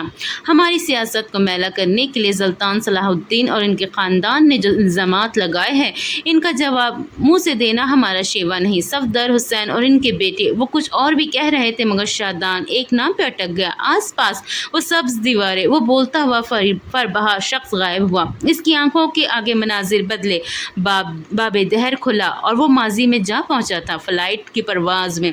ابھی کچھ وقت باقی تھا، مسافر اپنی نشستیں اور سامان سنبھال رہے تھے۔ 15-16 سالہ شادان جہاز کی سیٹ پر کھڑکی کی طرف بیٹھا، تاثرات تنے ہوئے تھے، ہاتھ میں موبائل، جسے کبھی دیکھتا کبھی بیزاری سے دوسری سیٹ پہ ڈال دیتا۔ کئی بار اس نے اٹھ کر آس پاس جھانکنے کی کوشش کی، کوئی اس کا ہم عمر نہیں تھا۔ وہ سخت بور ہو رہا تھا، کھڑکی والی سائڈ سے ہٹ کر اب وہ دوسری سائڈ کی طرف بیٹھ گیا۔ دفعتاً کوئی اس کے آگے سے گزر کر اس کی ساتھ والی سیٹ پر آ کر بیٹھا۔ شادان پوری طرح گھوم کر بھویں سکیڑ کر اپنے ساتھ بیٹھتے لڑکے کو دیکھا، آنکھیں باقاعدہ چھوٹی کر لی، دماغ میں اس کا اسکین کیا۔ تفصیلی جائزے کے بعد وہ رخ موڑ کر بیٹھ گیا۔ ابا اسے ناردرن ایریاز کی سیر کروانے لائے تھے، مگر شومائی قسمت اسلام آباد آ کر اسے لندن روانہ کر دیا۔ کافی دیر بعد اس نے اپنے ساتھ بیٹھے لڑکے کو مخاطب کیا، انداز میں ایک بے اختیار سا روب تھا۔ نام کیا ہے تمہارا اور لندن کیوں جا رہے ہو؟ لڑکے نے کتاب سے سر نکالا اور مسکراتے ہوئے جواب دیا، سلطان صفدر، میں لندن پڑھنے جا رہا ہوں۔ سبجیکٹس؟ سائنس۔ ایک لفظی جواب۔ شادان اب پھیل کر بیٹھا۔ ایکسٹروورٹ کو بولنے کے لیے موقع چاہیے ہوتا ہے اور اسے وہ مل گیا تھا۔ خود جا رہے ہو یا ابا نے بھیجا ہے؟ سلطان پھر سے مسکرائے، دھیرے سے، نرمی سے۔ ابا نے، مگر میری مرضی سے۔ یہ آخر ہم دونوں کے اباؤں کو ہمیں لندن بھیجنے کا خیال آیا ہی کیوں؟ ہاں ٹھیک ہے، میں کلاسز بنک کرتا تھا، اسکول سے بھاگ جاتا تھا، کبھی کبھی اسکول میں گینگ بھی چلاتا تھا، لیکن کیا بیٹوں کی کوئی حقوق نہیں ہوتے؟ تم بتاؤ بھلا، میری کوئی غلطی تھی اس میں؟ سلطان نے نفی میں سر ہلایا، بالکل نہیں، بیٹے تو ایسے ہی کرتے ہیں، یہ تمہارا حق تھا، لیکن باپ کے بھی کچھ فرض ہوتے ہیں۔ غریب باپ ایسی صورتحال میں بیٹے کو لوڈر رکشہ دلوا دیتا ہے، امیر باپ لندن بھیج دیتا ہے، فرائض اس نے کہتے ہوئے دوبارہ سر کتاب میں جھکایا۔ شادان کہا مار کر ہنساتا، سلطان جھکے ہوئے سر کے ساتھ بس مسکرایا۔ ابا نے کہا تھا غلط سنگت میں نہ پڑنا، اور اماں نے کہا تھا زندگی جینا مت چھوڑنا۔ میری بات مان کر تم نے جینا سکھایا اور ابا کے فرائض بتا کر اپنی سنگت کو کلیئر کیا۔ دوست بنے؟ اس نے ہاتھ بڑھایا، آنکھوں میں چمک در آئی۔ سلطان نے گردن اٹھا کر ایک نظر اس کا بڑا ہوا ہاتھ دیکھا، دوسری نظر اس کی آنکھیں۔ وہ لوگوں کو ان کے منہ سے کہے لفظوں سے نہیں، آنکھ میں آتے تاثر سے جج کرتا تھا۔ دوست اتنی جلدی نہیں بنانے چاہیے، ہاں البتہ بانڈ بنا سکتے ہیں۔ شادان اس پہ راضی تھا۔ لندن کا سفر اس کی زندگی کا بہترین سفر بننے والا تھا۔ وہ جانتا تھا اب وہ سلطان کو اس جہاز میں بیٹھے لوگوں کے متعلق بہت کچھ بتا رہا تھا۔ وہ سنتا رہا، رائے دیتا رہا۔ سید شادان اس کی برداشت سے متاثر ہو رہا تھا۔ حال میں وہ انٹرویو ختم کر کے گاڑی میں بیٹھا تھا، کوٹ پچھلی سیٹ پر ڈال رکھا تھا اور آنکھیں خواب دیدہ سی لگتی تھیں۔ ہاتھ میں پکڑے اپنے موبائل پہ کانٹیکٹ لسٹ کھولی تو ہزاریں لوگوں کے نمبر کھل گئے۔ وہ عہدیداران تھے، امیر تھے، مدد کرنے آتے تھے، مگر دوست نہیں تھے۔ شاید تھے، مگر دل پر ویسا تاثر نہیں چھوڑتے تھے۔ وہ اسکرین پہ انگلی چلاتے انگریزی حرف Z تک گیا اور ڈھیر سارے لوگوں کے درمیان اس کا نمبر نکالا، سلطان۔ اس نے پہلے میسج ٹائپ کیا، پھر مٹا دیا، وائس ریکارڈ کرنی چاہیے، پھر ارادہ ترک کر دیا، کال کرنے ہی لگا تھا مگر رک گیا۔ یہ رابطہ تو کبھی اتنا مشکل نہیں رہا تھا، پھر آج کیوں؟ آخری بات 4 ماہ پہلے ہوئی تھی، وہ کال بھی شادان کی طرف سے تھی۔ اسے اب کرنی چاہیے، انا نے وار کیا اور شادان نے کرنے دیا۔ کیا اسے کرنے دینا چاہیے تھا؟ باب دہر کے کھلنے سے 1 ہفتہ قبل اسلام آباد پاکستان، وقت دوپہر 3 بجے۔ کوسوں دور ایک لمبے سفر پہ نکلو تو اسلام آباد ہائی کورٹ کے باہر زینوں پہ وکیل آ رہے تھے۔ کئی مجرمین کے چہرے پر کپڑا ڈالے پولیس والے انہیں بیزاری سے واپس پولیس موبائل میں بٹھا رہے تھے۔ کئی لوگ روتک، کئی بیزار اور کئی پر امید چہرہ لیے کوٹ کی راہداریاں طے کر رہے تھے۔ وکلاء اور عام لوگوں کے اس ہجوم میں ایک شناسا چہرہ بھی تھا، سفید قمیض شلوار اور اوپر سیاہ کوٹ پہنے، بالوں کا نفیس جوڑا بنائے جس پر پینسل اٹکا رکھی تھی، پیر اونچی سیاہ ہیل میں مقید تھے، سرمئی آنکھوں میں سنجیدگی تھی۔ کوٹ کی راہداریوں میں چلتے ہوئے اس کے ہر انداز سے نمایاں تھا کہ وہ یہاں اس کوٹ میں ایک حیثیت رکھتی ہے۔ آتے جاتے کئی وکلاء نے اسے سلام کیا تھا، وہ محض سر کے اشارے سے جواب دیتی رہی۔ اپنے چیمبر میں آ کر اس نے کوٹ اتار کر کرسی پہ پھیلایا، فائلز کے انبار ڈیسک سے ہٹائے۔ دفتن دروازہ بجا، اس نے یس کہہ کر اجازت دی۔ کوئی 25-26 برس کی لڑکی تھی، خود کو چادر میں ڈھانپے، چہرے پہ سوگواریت لیے اندر داخل ہوئی۔ ساتھ میں کوئی فربہ سی خاتون بھی تھی۔ زخرف نے ان دونوں کو دیکھ کر گہری سانس لی۔ میں نے آپ سے کہا تھا نا، میں آپ کا کیس نہیں لڑ سکتی۔ آپ کو ایک بات سمجھ نہیں آتی، اس کا لہجہ سخت نہیں مگر اٹل ضرور تھا۔ لڑکی دھیرے سے اس کے سامنے رکھی کرسی پہ بیٹھ گئی۔ آنسو اس کی آنکھوں سے بہنے لگے۔ زخرف ان آنسوؤں کے مکر کو جانتی تھی۔ میرے بھائی کی جان آپ ہی بچا سکتی ہیں، اسے قتل کے جھوٹے مقدمے میں پھنسایا گیا ہے۔ آپ جتنے پیسے چاہے گی ہم دے دیں گے ہم۔ وہ پھوٹ پھوٹ کر رونے لگی۔ اس کے ساتھ آئی، اس کی ماں بھی رو رہی تھی، ساتھ ہاتھ جوڑ لیے تھے، وہ بول نہیں سکتی تھی۔ میرا بھائی قاتل نہیں ہے، ریپسٹ تو ہے نا، زخرف ٹھنڈے لہجے میں بولی۔ لڑکی نے بے یقین سے گردن اٹھائی۔ اس کی ماں اس سے زیادہ بے یقین تھی۔ جس لڑکی کا قتل ہوا ہے اس کی بہن کا 2 ماہ پہلے ریپ ہوا تھا، جو کہ تمہارے بھائی نے کیا تھا، اور جب وکٹم کے بھائی کو پتہ چلا اس نے کیس کروانا چاہا، تب تمہارے بھائی نے اسے بے دردی سے قتل کر دیا۔ عورت کو سانپ سونگھ گیا تھا، جبکہ لڑکی چڑھ دوڑی۔ نیک کی اور پارسائی کا چڑھایا ہوا معلمہ ایک پل میں اتر گیا۔ نیک بننے کی کوشش کیوں کر رہی ہو؟ ڈیفنس لائر ہوں نا، آج تک کتنے مجرمین کو بچا چکی ہو، اور وہ سارے کے سارے کیا دودھ کے دھلے تھے؟ پیسے لے کر تم اپنے باپ کے مجرم کو تک چھوڑ سکتی ہو، ایک مجرم اور صحیح، پیسہ تو پورا دے، تم سے زیادہ پیسہ ہے میرے پاس۔ زخرف ایک دم مختلف انسان بن گئی، اتنا کہ تمہارے منہ میں ٹھوستی جاؤں یہاں تک کہ تمہاری سانسیں بند ہونے لگی اور تم مر جاؤ، اتنا پیسہ کہ تمہاری لاش کو کوڑے دان میں ڈال دوں اور کوئی میرے خلاف منہ نہ کھولے۔ وہ رکی، شیرنی جیسی آنکھیں لڑکی آنکھوں میں گاڑ کر دی۔ بلکہ اتنا پیسہ کہ تمہارے بھائی کو کئی سال یوں ہی جیل میں سڑاتی رہوں۔ پیسے کی لالچ زخرف، وقار کو دینا ضائع ہو جائے گا۔ اب دفع ہو جاؤ یہاں سے، ورنہ مزید القابات سن لوگی۔ اس نے ہاتھ اٹھا کر بیزاری سے کہا، پھر نرم نظروں سے بوڑھی عورت کو دیکھا۔ میں آپ کے بیٹے کو بچا لیتی اگر دوسری طرف سے ایک پورا خاندان نہ تباہ ہوا ہوتا۔ گنہگاروں کو سزاؤں کی جگہ رہائی ملنے لگی تو دنیا جہنم بن جائے گی۔ بری ہو، بے زمین نہیں۔ عورت نے سر کے خم سے سمجھ جانے کا اشارہ کیا اور روتی بلکتی باہر نکل گئی۔ وہ دونوں چلی گئی تو کوئی اور آیا۔ اس نے دروازہ کھٹکھٹایا، نہ اجازت مانگی۔ آہٹ پہ جوڑے والی لڑکی نے مڑ کر دیکھا، اس کے لب ہلکے سے وا رہ گئے، آنکھیں پھیل گئی اور چہرے پہ ایک الوائی سی چمک آئی۔ وہ چمک مسکراہٹ بے اختیار تھی۔ زبرج تم؟ او میرے خدایا، تم یہاں؟ وہ اٹھ کر اس کے سامنے آ کھڑی ہوئی۔ سرمئی 3 پیس میں ملبوس گہری بھوری آنکھوں والا آدمی مسکرایا، سادہ مسکراہٹ، ایسی مسکراہٹ جو کلفت غائب کر دے۔ وہ دونوں ایک دوسرے کے برابر کھڑے تھے۔ ایکٹیوسٹ صاحب کو یہاں گواہی دینے بلایا گیا ہے۔ پھر سوچا تم سے ملتا جاؤں، کیسی ہو؟ مسکرا کر بولا، پھر اس کے ساتھ آگے بڑھ گیا، کرسی سنبھال کر بیٹھا۔ ہم 3 سال بعد مل رہے ہیں، ویسے کام کیسا جا رہا ہے؟ وہ گھوم کر اپنی کرسی پر آ بیٹھی، پوری توجہ سے دیکھا۔ ٹھیک جا رہا ہے، دنیا سے ظلم ببریت کا علاج مشکل ہے، تم بتاؤ مجرموں کا علاج کیسا ہے؟ بس گزارا ہو رہا ہے۔ اس نے دانستہ موضوع بدلنا چاہا۔ زبرج نے بھی زور نہیں دیا۔ زلطان اور حسن کیسے ہیں؟ بات ہی نہیں ہوتی، میری بھی بات نہیں ہوئی۔ It's been 9 months، زبرج نے کہا۔ حسن سے اب بھی نہیں ہوئی؟ زخرف کے سوال پہ وہ تھم گیا۔ آخری فون کال یاد آئی، وہ جھگڑا یاد آیا۔ حسن اس کے پاس کچھ غلط فہمیاں لے کر آیا تھا اور بدلے میں بدگمانیاں لیے چلا گیا۔ مجھے اس کی شکل بھی نہیں دیکھنی، وہ سخت لہجے میں بولا۔ اسے لگتا ہے اس کے پاس پیسہ ہے تو کسی کو کچھ بھی کہہ سکتا ہے، وہ ایسا نہیں ہے زبرج، اور اگر میں کہوں کہ شادان ایسا نہیں تو تم اپنے اختلافات اس سے ختم کر لو گی۔ وہ خاموش رہی کچھ دیر کے لیے۔ ان دونوں کو سمجھ نہیں آیا کہ اب کیا کہا جائے۔ ان دونوں نے بڑی گہری سانس لی۔ دہر کے چکر نے انہیں گھمایا اور کئی باب کھلے۔ ان کی آنکھیں دن میں خواب دیکھنے لگی۔ کالج میں ان کا پہلا دن وسیع عریض رقبے پر پھیلی گھاس کے خطے پر کھڑی قدیم اور عالیشان عمارت کالج آنے والوں کا دل موہ لیتی تھی۔ کالج کے طویل دورے کو ملتوی کیے سنگن لیتے ہوئے آؤ تو گراؤنڈ کے ایک کونے میں ایک لڑکا سر جھکائے بیٹھا تھا۔ اس کے چہرے پہ زخم کے نشان تھے۔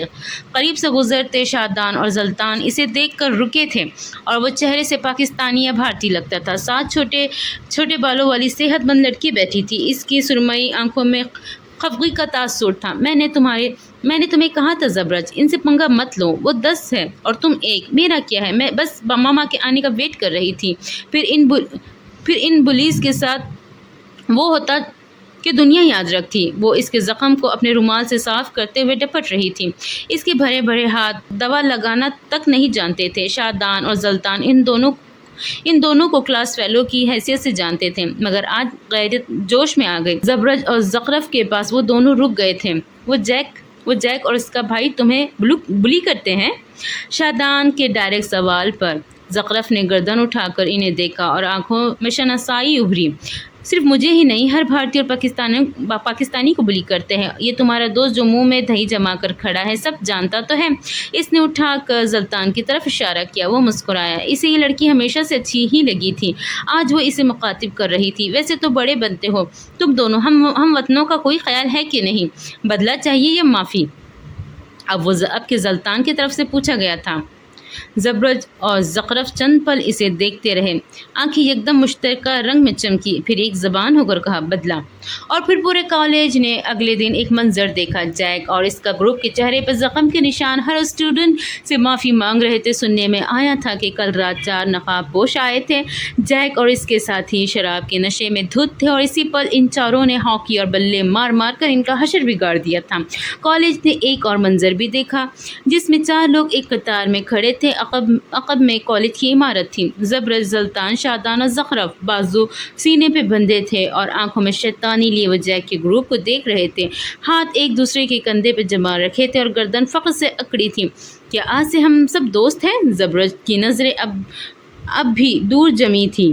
شادان نے اس کے کندھے پہ بازو پھیلائے۔ آج سے ہم خاندان ہیں، کرائم پارٹنر ہے اور رازدار ہے۔ سب متفق تھے، سب خوش تھے۔ ایک خاندان پاکستان چھوڑنے پہ انہیں دوسرا خاندان اس دیار غیر میں ملے گا، انہیں اندازہ نہ تھا۔ اس روز سے ان 4 لوگوں کی دوستی کو آدھا کالج جاننے لگا۔ وہ ساتھ کھاتے، لڑتے، مارتے اور ضرورت پڑنے پر بنک کرتے۔ کلاس سے باہر نکال دیے جانا تو ان کے لیے بڑی بات تھی ہی نہیں۔ وہ عجیب اور خوبصورت دور تھا، مگر افسوس کہ وہ گزر چکا تھا۔ حال میں وہ دونوں خاموش بیٹھے تھے۔ 5 منٹ کے دوران سب باتیں ہو گئی تھی۔ زبرج نے لندن میں پڑھائی کی اور دوران ہی شادی کر لی تھی۔ ایک بیٹا تھا۔ اس کی بیوی علیحدگی چاہتی تھی۔ زخرف کو سن کر دکھ ہوا تھا۔ زخرف کی منگنی ٹوٹ گئی تھی اور اب وہ کسی دوسری لڑکی سے شادی کر رہی تھی۔ حال احوال ہو گیا تھا۔ اب شکوے تھے جو کرنے چاہیے تھے، مگر وہ دونوں لفظ یہ بیٹھے رہے۔ کافی دیر تک ایک آکورڈ سی خاموشی رہی۔ زبرج جانے کو اٹھا تو وہ اسے پکار بیٹھی۔ کہیں ملنے کا پروگرام بنائیں؟ زبرج ٹھہر گیا۔ کیا وہ مل سکتے تھے؟ کیا انہیں ملنا چاہیے؟ کیا کچھ باقی تھا جس کے لیے ملا جائے؟ اس کے پاس واقعی جواب نہیں تھا۔ وہ چوکھٹ پہ کھڑا رہا، لاجواب سا۔ باب دہر کھلنے سے ایک ہفتہ قبل اسلام آباد، پاکستان۔ وقت دوپہر 3:30 بجے۔ اسلام آباد کے ایک پوش علاقے میں کھڑا عالیشان مینشن، سارے اپنے دھاگ بٹھائے ہوئے سفید سنہری رنگ کا یہ مینشن کسی سلطنت کا محل لگتا تھا۔ وسیع عریض گھاس پر قطع پار کرتے ملازمین کی فوج کو ایک نظر دیکھتے عالیشان سجاوٹی سامان سے آنکھوں کو خیرہ کرتے اندر آؤ تو ڈائننگ ہال میں لگی میز کے گرد 2 لوگ بیٹھے تھے۔ سربراہی کرسی پہ سفید شلوار قمیض کے اوپر کریم کلر کا کوٹ پہنے، ہاتھ میں مہنگی گھڑی اور بالوں پہ سلیقے سے سجائے زلطان صفدر بیٹھا تھا۔ گزرے وقت نے اسے زیادہ نہیں بدلا تھا، بس چہرے پہ سنجیدگی چھا گئی تھی اور ذات کا وقار بڑھ گیا تھا۔ اس کے دائیں طرف سیاہ ڈریس اور شرٹ کے ساتھ سرمئی دھاری پینٹ والا حسن سلطان بیٹھا تھا۔ 29 ہند کو چھوتا مرد بردبار اور سنجیدہ تھا۔ وہ دونوں خاموشی سے کھانا کھا رہے تھے۔ ہر تھوڑی دیر بعد وہ کسی بات کو شروع بھی کر دیتے تھے۔ آج کھانے پہ خاموشی تھی۔ حسن کو یاد آیا کہ کبھی وہ کسی دور میں وہ کھانے پر لڑا کرتے تھے۔ اس کی آنکھوں میں آنکھوں نے ماضی کا سفر کیا اور ایک واقعہ اس کی یادداشت کا حصہ بنا۔ کالج کی کینٹین میں بیٹھے ہوئے ان کے سامنے پیزا رکھا تھا۔ شادان بڑی سنجیدگی سے نائف ہاتھ میں لیے ہر ایک کے لیے برابر پیس کاٹ رہا تھا۔ میرا پیس چھوٹا ہے، پچھلے پیزے سے بھی مجھے 2 سلائس ملے تھے۔ حسن نے شکایت کی، سلائس کم ملے کیونکہ تم ہر دفعہ شہر بھی کم دیتے ہو۔ خاموش بیٹھا زبرج بولا، پھر غور سے شادان کو سلائس کاٹتے ہوئے دیکھا، کہیں اس کے حصے کا سلائس چھوٹا نہ ہو جائے۔ ہر ایک کو سلائس مل چکے تھے، حسن کا حصہ کم تھا۔ اس نے للچائی نظروں سے شادان کو دیکھا۔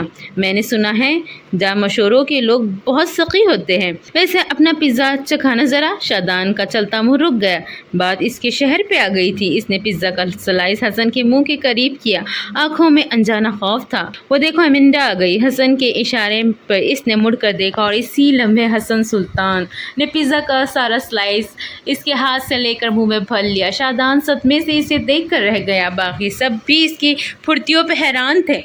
میں نے یہ بھی سنا ہے کہ جامشور والے اپنا کھانا کھا جانے والے کی ہڈی پسلی ایک نہیں کرتے، وہ بھرے بھرے منہ سے بولا۔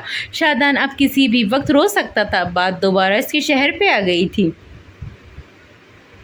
حال میں حسن بہت کچھ کہنا چاہتا تھا مگر چپ تھا۔ زلطان اس کے کہنے کا منتظر۔ گزرے وقتوں نے ان پانچوں کے درمیان بہت کچھ بدل دیا تھا۔ حسن نے ایک لڑکی کی طرح ان چاروں کو جوڑے رکھنا چاہا تھا مگر وہ تھک چکا تھا۔ بابا نے اسے کہا تھا دوستوں پر ایفرٹس کرتے ہیں مگر وہ بدگمانیاں کا کیا کریں۔ زلطان نے کھانا کھاتے ہوئے سر اٹھایا، حسن کے بازو پہ بندھے پلستر کو دیکھا۔ حسن ایک ہائی پروفائل کیس لڑ رہا تھا، کئی دھمکیوں کے بعد بھی جب وہ باز نہ آیا تو ڈیمو کے طور پر اسے بازو پہ گولی ماری گئی تھی۔ تمہیں نہیں لگتا تمہیں تھوڑا محتاط رہنا چاہیے؟ زلطان نے اس کے بازو کی طرف اشارہ کیا۔ حسن نے ہاتھ جھلایا اور گلاس ہاتھ میں اٹھا لیا، 2 گھونٹ بھرے، پھر واپس سے رکھا اور کانٹا اٹھا لیا۔ یہ ہماری خاندانی روایت ہے، جاب کے دوران جب تک گولیاں نہ کھائے تنخواہ ہضم نہیں ہوتی۔ اس نے بات کو ہوا میں اڑایا، اس کے بہنوئی نے بھی تو ایسی ہی گولیاں کھائی تھی، ہائے بیچارہ۔ حسن اس نے سنجیدگی سے پکارا، میں کہہ رہا ہوں محتاط رہو، جو کام تم کر رہے ہو وہاں خطرہ ہے۔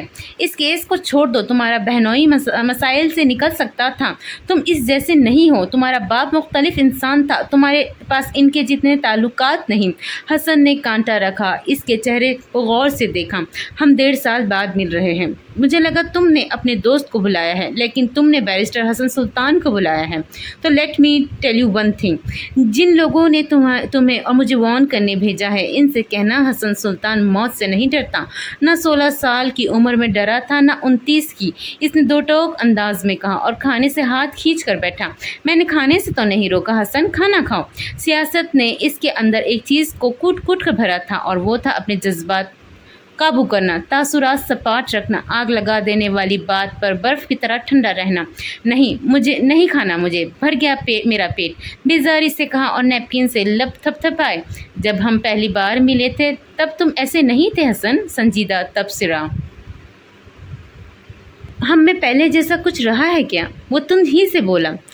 حملہ صرف مجھ پہ نہیں ہوا، 2 ہفتے پہلے شادان کی گاڑی پر بھی گولیاں چلائی گئی تھی لیکن وہ زندہ ہے، زخمی بھی نہیں، آج شو بھی کیا ہے، اچھا لگ رہا تھا، وزن بڑھایا اس نے۔ زلطان سکون سے بولا، زبرج اس NGO میں کام کرتا تھا، وہ دیوالیہ ہو کر بھاگ گئی۔ زبرج کا ڈریم پروجیکٹ ادھورا رہ گیا، 2 سال سے اس کی نوکری چھوٹ گئی ہے، وہ 2 ہفتوں سے تھراپی سیشنز لے رہا ہے۔ Therapy heals? 2 لفظی تبصرہ، سارا دھیان کھانے پہ۔ زخرف کے باپ کے قاتل اسے بھی دھمکیاں دے رہے ہیں، ان کا کہنا ہے کہ زخرف ٹھیک ہے؟ وہ حسن کی بات کاٹ کر بولا۔ ایک لمحے کو، بس ایک لمحے کو 10 سال پہلے والا زلطان لگا۔ اس کی آنکھوں میں سارے جہاں کی فکر تھی، وہ اپنی آنکھوں کا حال نہیں چھپا سکتا تھا۔ حسن نے افسوس سے اسے دیکھا تھا۔ ہم کون ہیں زلطان؟ ہم کیا بن گئے ہیں، کبھی سوچا ہے؟ ہم سب کے درمیان اتنی دوریاں کیوں آ گئی ہیں؟ زلطان نے پہلو بدلا، ہم ایسے نہیں تھے، ایک دہر تھا جس میں ہم…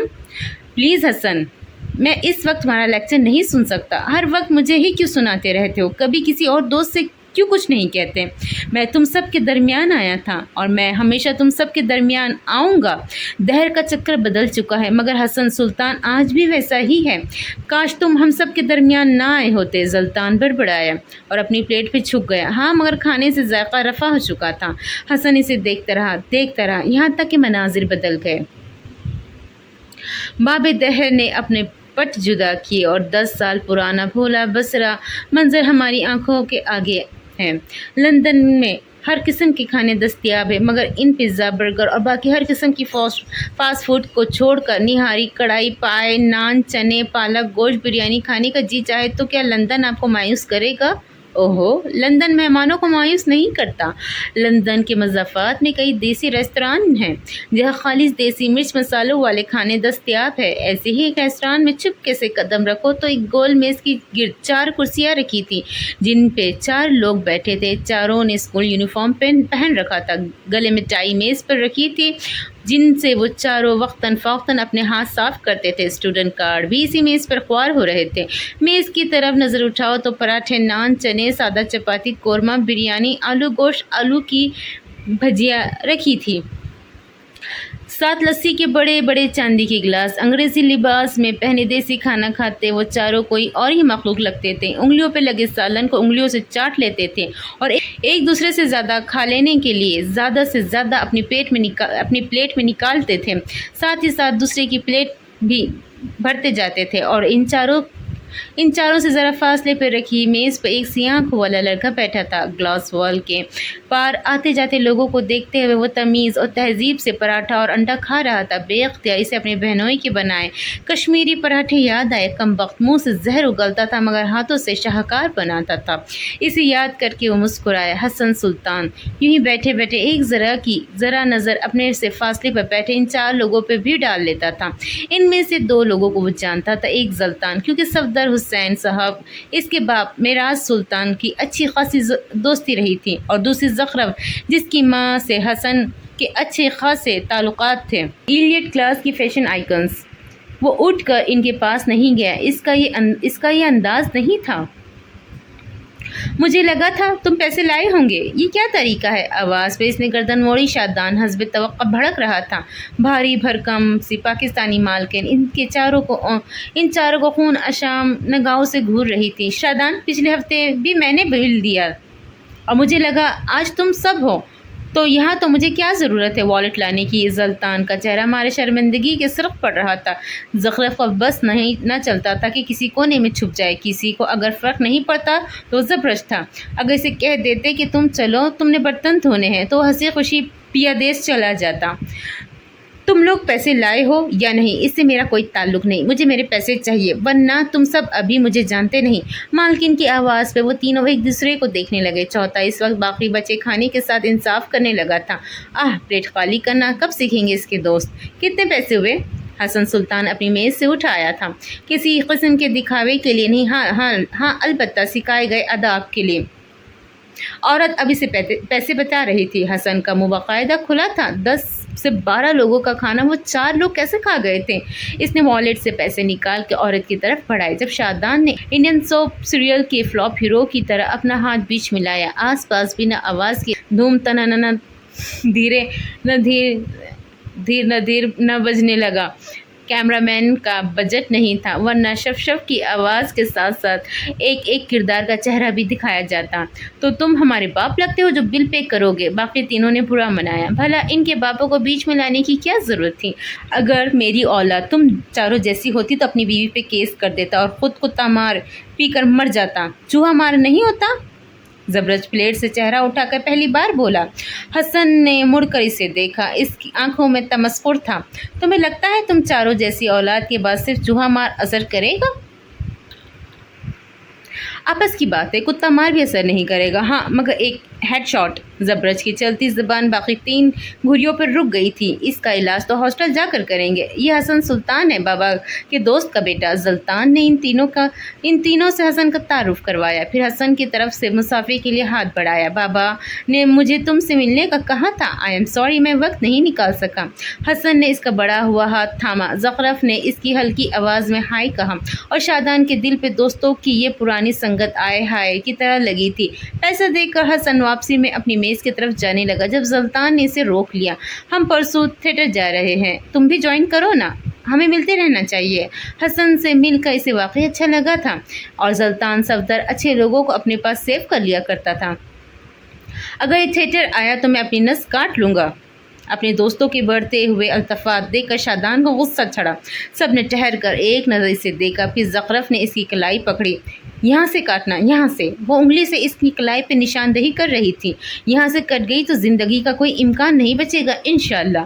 شادان نے صدمے سے دیکھا، پھر باقی دوستوں نے۔ یعنی میں واقعی نس کاٹ لوں؟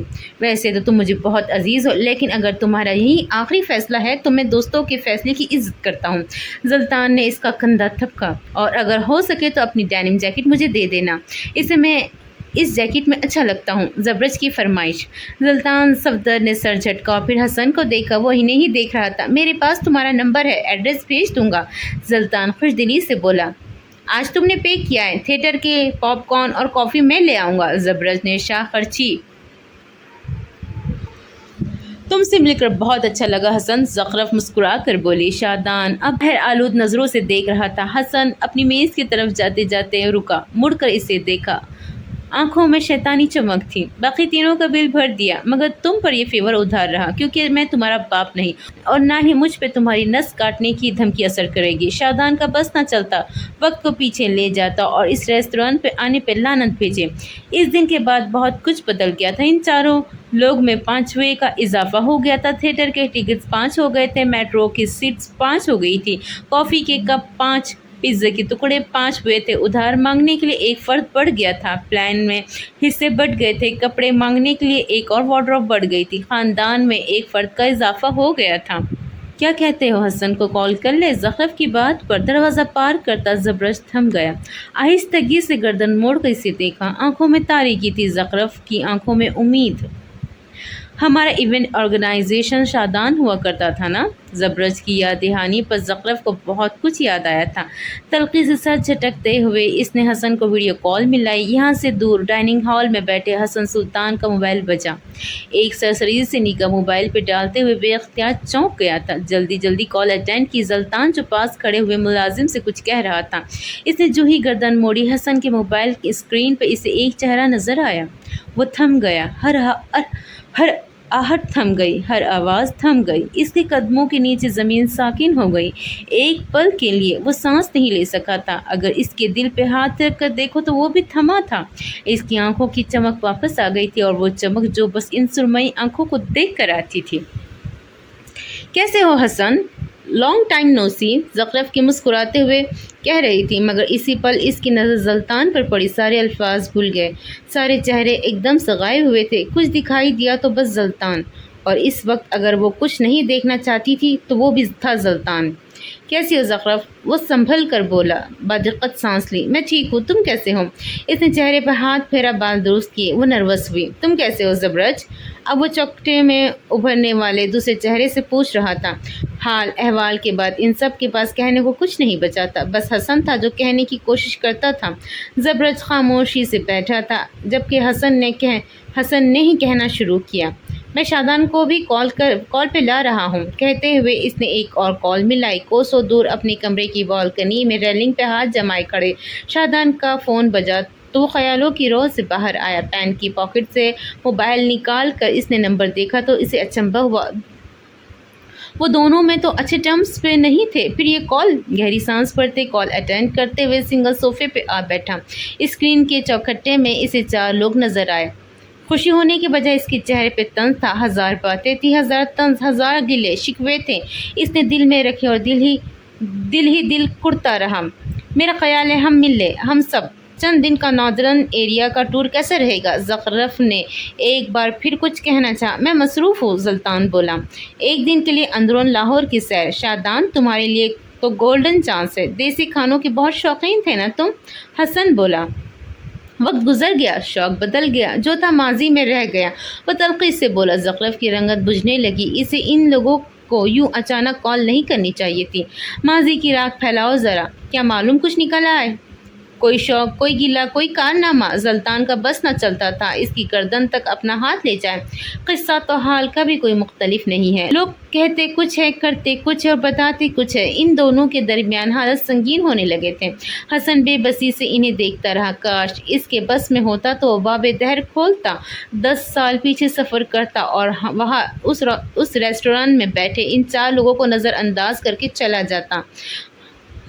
دہر کے پٹ بند ہو چکے تھے، اب جو تھا یہی تھا۔ ہم ویکینڈ پہ ملیں گے۔ زبرج نے سارے وقت میں پہلی بار بولا تھا، کیفے ونگ چام، شام 7 بجے۔ ہر کوئی انکار کر سکتا تھا مگر اس کے لیے بولنا پڑتا ہے، اور یہاں موجود ان 5 لوگوں نے بولنا خود پہ حرام کر رکھا تھا۔ انہیں کڑھنا آتا تھا، رنجش پالنی آتی تھی، بغض رکھنا آتا تھا۔ میں زیادہ وقت نہیں دے پاؤں گا مگر ہاں آدھے گھنٹے کے لیے آ سکتا ہوں۔ شادان کی بات پہ کوئی کچھ نہ بولا، بس سر اثبات میں ہلا دیے گئے۔ ہر کوئی راضی تھا، آدھے گھنٹے کی ملاقات کر ہی کیا لے گی۔ اس وقت وہ 5 نفوس یہ نہیں جانتے تھے کہ آدھا گھنٹہ ان کی زندگی کے چکر کو پورا بدلنے والا تھا۔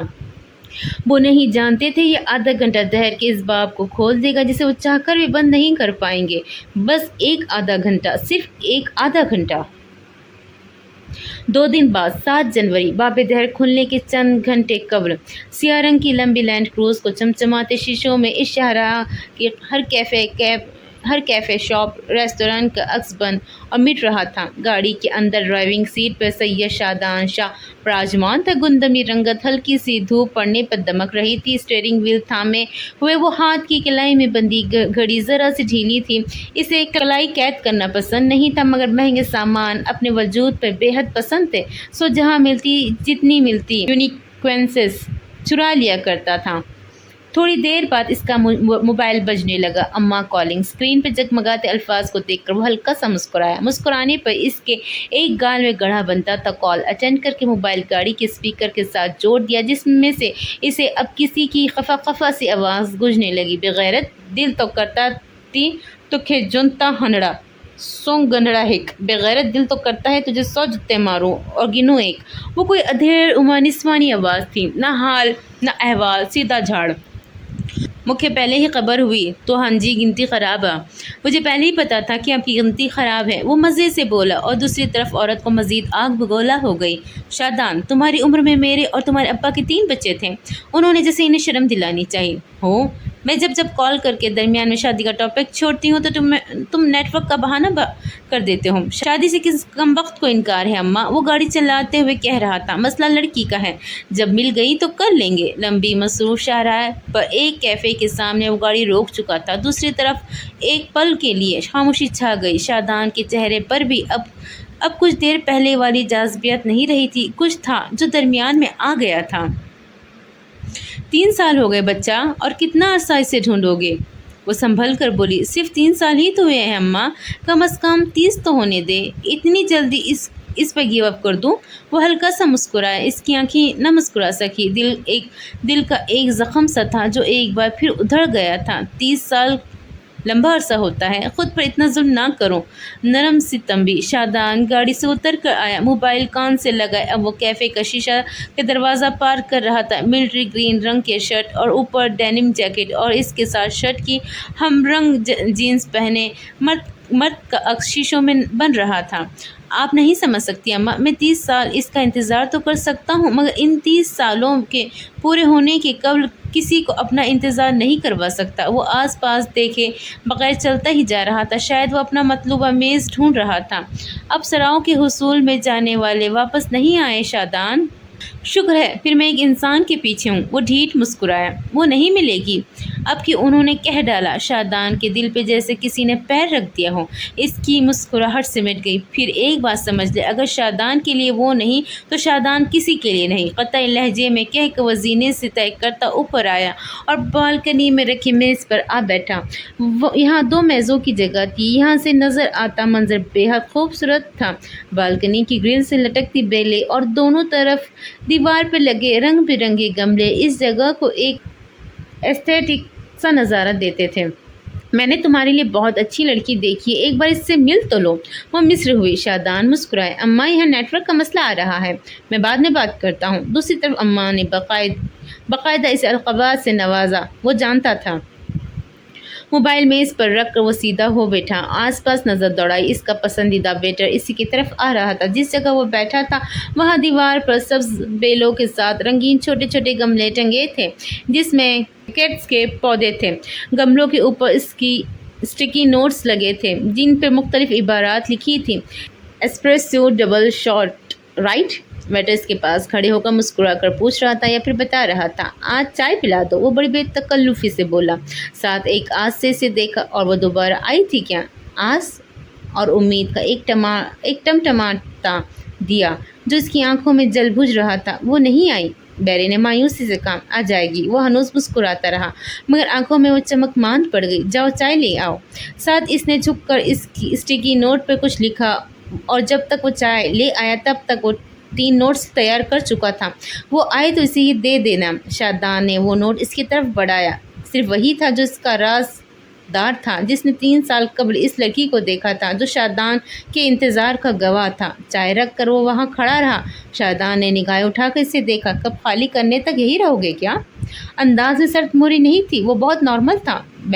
بیرا ذرا سا جھجکا پھر بالآخر کہہ ڈالا، 3 سال ہو گئے سر۔ 3 سال بہت ہوتے ہیں، مجھ سے بہتر کوئی نہیں جانتا 3 سال کتنا لمبا عرصہ تھا۔ اس نے چائے کا کپ لبوں سے لگایا۔ وہ مل جائے گی، آج نہیں تو کل، 3 سال بعد نہیں صحیح 30 سال بعد صحیح، 30 سال بعد نہ صحیح تو کسی اور جہاں میں۔ پر وہ پر یقین تھا، کسی معجزے کا انتظار میں، کسی باب دہر کے کھلنے کے انتظار میں، وہ باب جس کے پار اسے وہ مل جائے گی۔ کون جاننا ہے؟ آنکھیں موند کر وہ وقت میں 3 سال پیچھے سفر کرو، اس جدید تراش خراش کے کیفے سے چند چیزیں لوگ میز کم کرو اور جس میز پہ مستقبل کا شادان بیٹھا تھا اسی میز کی طرف آؤ تو وہاں ایک لڑکی بیٹھی تھی۔ سرخ و سفید رنگت، مناسب قد کاٹ، آنکھیں شہد رنگ تھی، ناک میں زیور تھا اور ہاتھ میں کانچ کی چوڑیاں۔ لباس بے حد سا عام تھا، بڑے بڑے پائنچوں والے سرخ ٹراؤزر کے ساتھ ہم رنگ قمیض اور سر پہ سفید دوپٹہ لے رکھا تھا اور وہ زیادہ خوبصورت نہیں تھی، بس واجبی نقوش تھے۔ آپ مجھے رفع حیدر کے گھر ہونے والے ریٹ کے بارے میں کچھ تفصیل سے بتا سکتے ہیں؟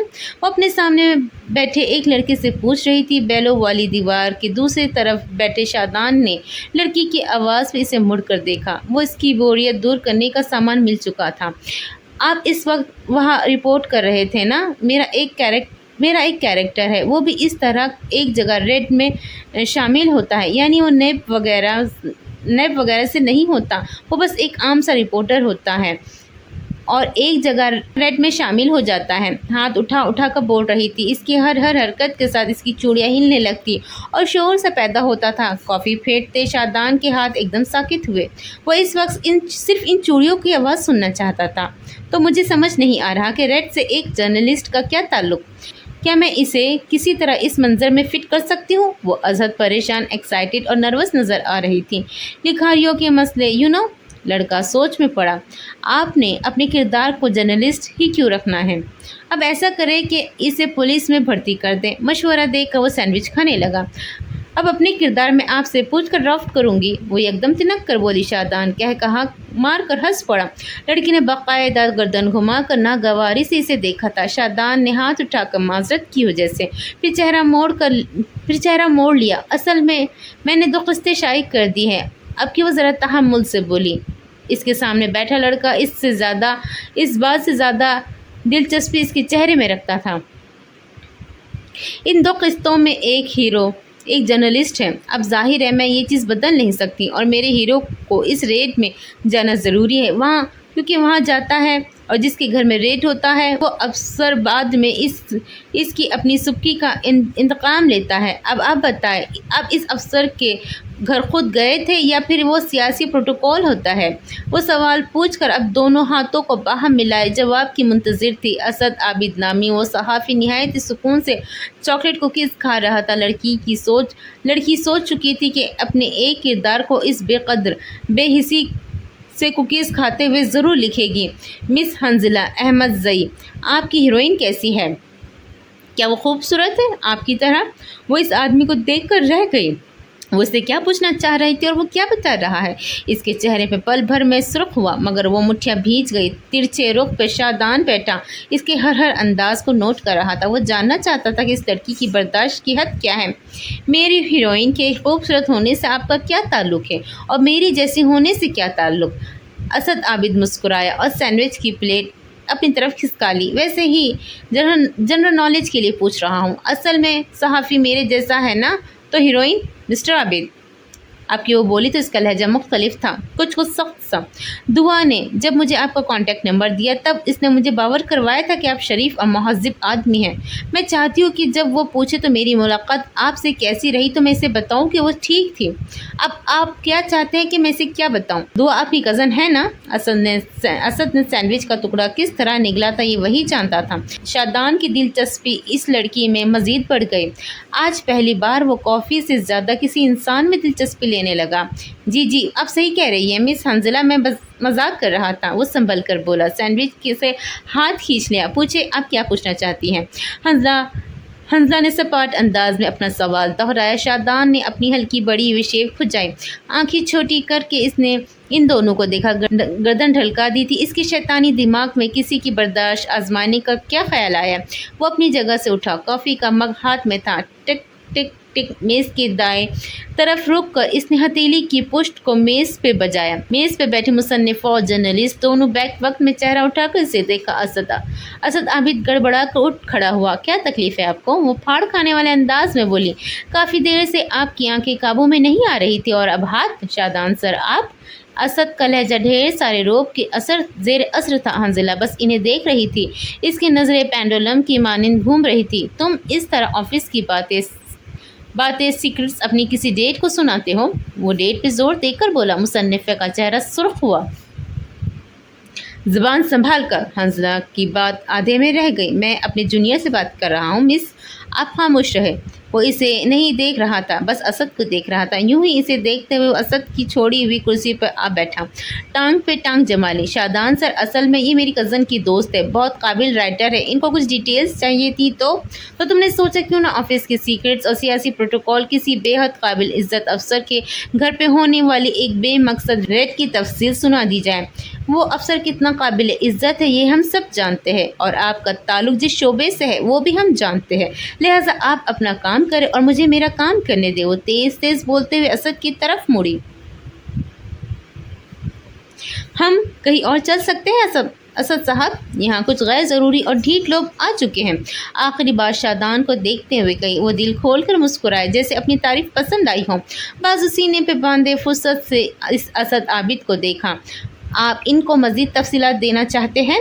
وہ گم مگو کی سی کیفیت میں چند پل کھڑا رہا اور پھر جلدی سے اپنا موبائل اور بائک کی چابی اٹھائی اور اگلے ہی لمحے وہ کیفے کا داخلی دروازہ پار کر گیا تھا۔ حنزلہ بے یقینی سے اسے جاتے ہوئے دیکھتی رہی، اور اس کا آخری کانٹیکٹ تھا جو اسے 3 ماہ کی قواری کے بعد ملا تھا۔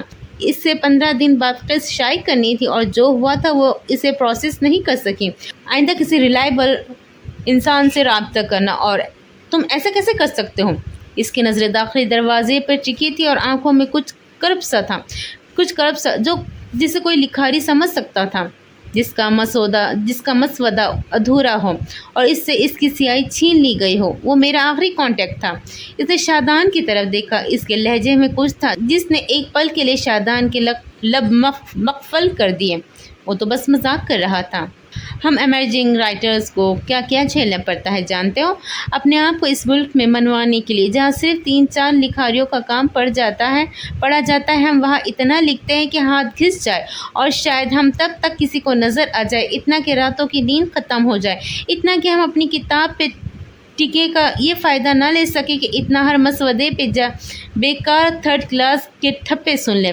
لیکن ہم نہیں رکتے، جانتے ہو کیوں؟ وہ دونوں ہاتھ میز پر رکھے آگے کو جھکی، آنکھوں میں پانی چمک رہا تھا۔ وہ واقعی ہرٹ ہوئی تھی۔ جان مارنی پڑتی ہے ایک ذرا سی ریسرچ اور کانٹیکٹس کے لیے۔ 3 ماہ سے میں نے پاکستان کے کئی چھوٹے بڑے جرنلسٹ سے رابطہ کرنے کی کوشش کی، تمہیں بھی ڈی ایمز اور ای میل بھیجا ہوگا۔ اگر آپ سرکار کی نظر پڑی ہو تو تم نے 1 منٹ کے اندر اسے یہاں سے بھگا دیا۔ تم جانتے ہو تم نے میرا کتنا بڑا نقصان کیا ہے؟ اس کا دل چاہ رہا تھا کہ وہ چیخ کر رونے لگے۔ شادان ہکا بکا رہ گیا کہ واقعی اس کا کوئی بہت بڑا نقصان ہو گیا تھا۔ وہ ہر آئے دن یوں ہی کیفے میں بیٹھے ہوئے کسی کے ساتھ پرینک کر دیتا تھا، عادت سے مجبور، مگر اس نے کبھی کسی کا نقصان کرنے کا نہیں سوچا تھا۔ مجھے نہیں پتا تھا کہ آپ کو مزید کچھ کہہ نہ سکا۔ حنزلہ پیر پٹکتے ہوئے وہاں سے چلی گئی تھی۔ شادان اس کے لیے کچھ نہ کر سکا سوائے اسے جاتے ہوئے دیکھنے کے، اور سوائے اس میز پہ خالی ہاتھ رہ جانے کے۔ حنزلہ احمد زئی، اس کی پہلی ملاقات اچھی خاصی ناخوشگوار رہی تھی۔ وہ اس سے دوبارہ بھی ملا تھا۔ کیفے والے قصے کو 1 ہفتہ بیت چکا تھا۔ کسی ضرورت کے تحت ایک پبلک ٹرانسپورٹ میں سفر کرتے ہوئے وہ اسے نظر آئی تھی۔ سیٹ کی تلاش میں اسے متلاشی نظریں بھٹک رہی تھی جب اسے پوری میٹرو میں صرف ایک جگہ خالی نظر آئی۔ اگر وہ بھری ہوتی تب بھی وہ یہ جگہ خالی کروا سکتا تھا۔ وہ سیٹ پر آ کر بیٹھا تو کھڑکی والی سیٹ پر بیٹھی لڑکی نے اسے پلٹ کر دیکھا۔ ایک لمحے میں اس کا چہرہ سرخ ہوا تھا، آنکھوں میں خون اتر آیا۔ اس سے پہلے کہ وہ کچھ کہتی شادان کہہ اٹھا، اس دن کے لیے آئی ایم سو سوری۔ وہ ہاتھ اٹھا کر بے حد معذرتی انداز میں بولا، ایک نئے لکھاری کے لیے جتنا مشکلات آتی ہیں میں انہیں سمجھ سکتا ہوں۔ میں آپ کی بکواس میں انٹرسٹڈ نہیں ہوں۔ وہ دھیمے لہجے میں غرائی۔ اس کا بس نہ چلتا تھا کہ شادان کو چلتی بس سے دھکا دیتے۔ مٹھیاں بھینچ کر اس نے ضبط کرنے کی کوشش کی۔ بکواس مت سنو، بات اور التجا سن لو، بلکہ ویلڈ پوائنٹس سن لو۔ میں اس دن بس مذاق کر رہا تھا۔ ہاں مجھے نہیں کرنا چاہیے تھا، مگر وہ لڑکا تمہیں انفارمیشن دینے کے بجائے زیادہ تمہارے چہرے اور تمہاری کافی میں دلچسپی رکھتا تھا۔ تیسری بات، کہانی کاروں کے لیے یہ دنیا کتنی ظالم ہے میں تم سے زیادہ اچھے سے سمجھتا ہوں۔ وہ یہاں چیخ چلا نہیں سکتی تھی، اس کا سر نہیں پھاڑ سکتی تھی، لہٰذا رخ موڑ کر بیٹھ گئی۔ اس وقت وہ ضبط کے کڑے مراحل سے گزر رہی تھی۔ ہم دونوں کہانی کار ہیں، تم لکھتی ہو میں سناتا ہوں، تم گڑھتی ہو میں حقیقت بیان کرتا ہوں۔ تمہاری کہانیوں میں ہیپی اینڈنگز ہوتی ہوں گی، میری کہانیوں میں بس اینڈنگ ہوتی ہے۔ مجھے اگلی بار یہ مت کہنا کہ میں تمہیں سمجھ نہیں سکتا۔ حنزلہ کچھ نہیں بولی، مگر اس کے تنے تاثرات ڈھیلے پڑ چکے تھے۔ باقی سارا سفر وہ اسی رخ موڑے ہوئے بیٹھی تھی۔ دوبارہ اسے مخاطب شادان نے بھی نہیں کیا تھا۔ وہ بس کاغذ پہ کچھ لکھتا رہا۔ شادان کا سٹاپ آ گیا جب بالآخر اس نے کاغذ فولڈ کیا اور پین واپس اپنی کوٹ کی جیب میں رکھا اور اٹھ کھڑا ہوا، کاغذ اپنی سیٹ پر رکھ دیا۔ حنزلہ کاغذ کو یوں گھور رہی تھی جیسے کوئی محبت میں بھیجا گیا رقعہ۔ شادان سیٹ پر ہاتھ رکھے ذرا کو جھکا، لگتا نہیں ہوں مگر یقین کریں بہت شریف آدمی ہوں، لڑکیوں کو رقعے نہیں دیتا، رقعے دیتے نہیں یا کوئی لیتی نہیں۔ وہ تڑپ کر بولی۔ شادان مسکرایا، آپ کو دے کر دیکھ لیتے ہیں، کبھی میں آپ کو رقعہ دوں تو کیا لے لے گی؟ میں رقعہ تمہارے منہ پہ دے ماروں گی، یعنی آپ لے لیں گی؟ منہ پہ مارنے کے لیے اسے لینا ضروری ہوتا ہے۔ وہ ہنوز مسکراتا رہا، حاضر جوابی میں اس کا کوئی ثانی نہیں تھا۔ لڑکی نے اس کچھ کہنے کو منہ کھولا، اس میں وہ تمام ڈیٹیلز ہے جو تمہیں چاہیے تھی، ای میل پڑھی تھی تمہاری، اگر میری باتوں پہ یقین نہ آئے تو آخر میں 2 نمبر ہے، ان کو کال کر لینا، تمہارا کام ہو جائے گا۔ بھیک نہیں چاہیے تمہاری، جانتا ہوں، لیکن میں بس ایک کہانی کار کی مشکلات آسان کر رہا ہوں، بغیر کسی مفاد اور مفاہمت کی خواہش کیے۔ وہ کہہ کر چلا گیا۔ حنزلہ اگلے کئی لمحے اس کاغذ کو دیکھتے رہی، پہلے غصے سے، پھر بے بسی سے، پھر تھک کر۔ بالآخر ایک ماں کی سی ممتا اسے سنبھال کر بیگ میں رکھ دیا۔ اس نے کہا تھا اسے بھیک نہیں چاہیے، لیکن یہ تو ازالہ تھا نا، اور بھلا کاغذ سے کیسی ناراضگی؟ اس اینکر کے باپ کی میراث تھوڑی تھا۔ لکھاریوں کے پاس خود کو اور لوگوں کو دینے کے لیے کئی تسلیاں ہوتی ہیں۔ وہ تیسری بار بھی ملے تھے، بس والے واقعے کے بعد اس سے اکثر ٹکرانے لگا تھا۔ پہلے تو وہ اسے گھوریوں سے نوازتی چلی جاتی، پھر دھیرے دھیرے اس کا غصہ کم ہوا تھا۔ اب وہ دونوں درمیان میں ہائے ہیلو کا تبادلہ ہو جایا کرتا تھا۔ وہ ہر روز اس کیفے میں لکھنے اور شادان کافی پینے آتا تھا۔ پہلے وہ ناغہ کر لیا کرتا تھا، مگر اب کچھ تھا اس بیلوں سے لدی دیوار کے ساتھ والی میز میں، کچھ تھا اس کیفے کی کافی گرل کے پار نظر آتے شہر میں جسے وہ نظر انداز نہیں کر سکتا تھا۔ پہلے وہ عام سے حلیے میں بھی آ جاتا تھا، آج کل وہ خوشبو اور لباس کا بہت خیال رکھتا تھا۔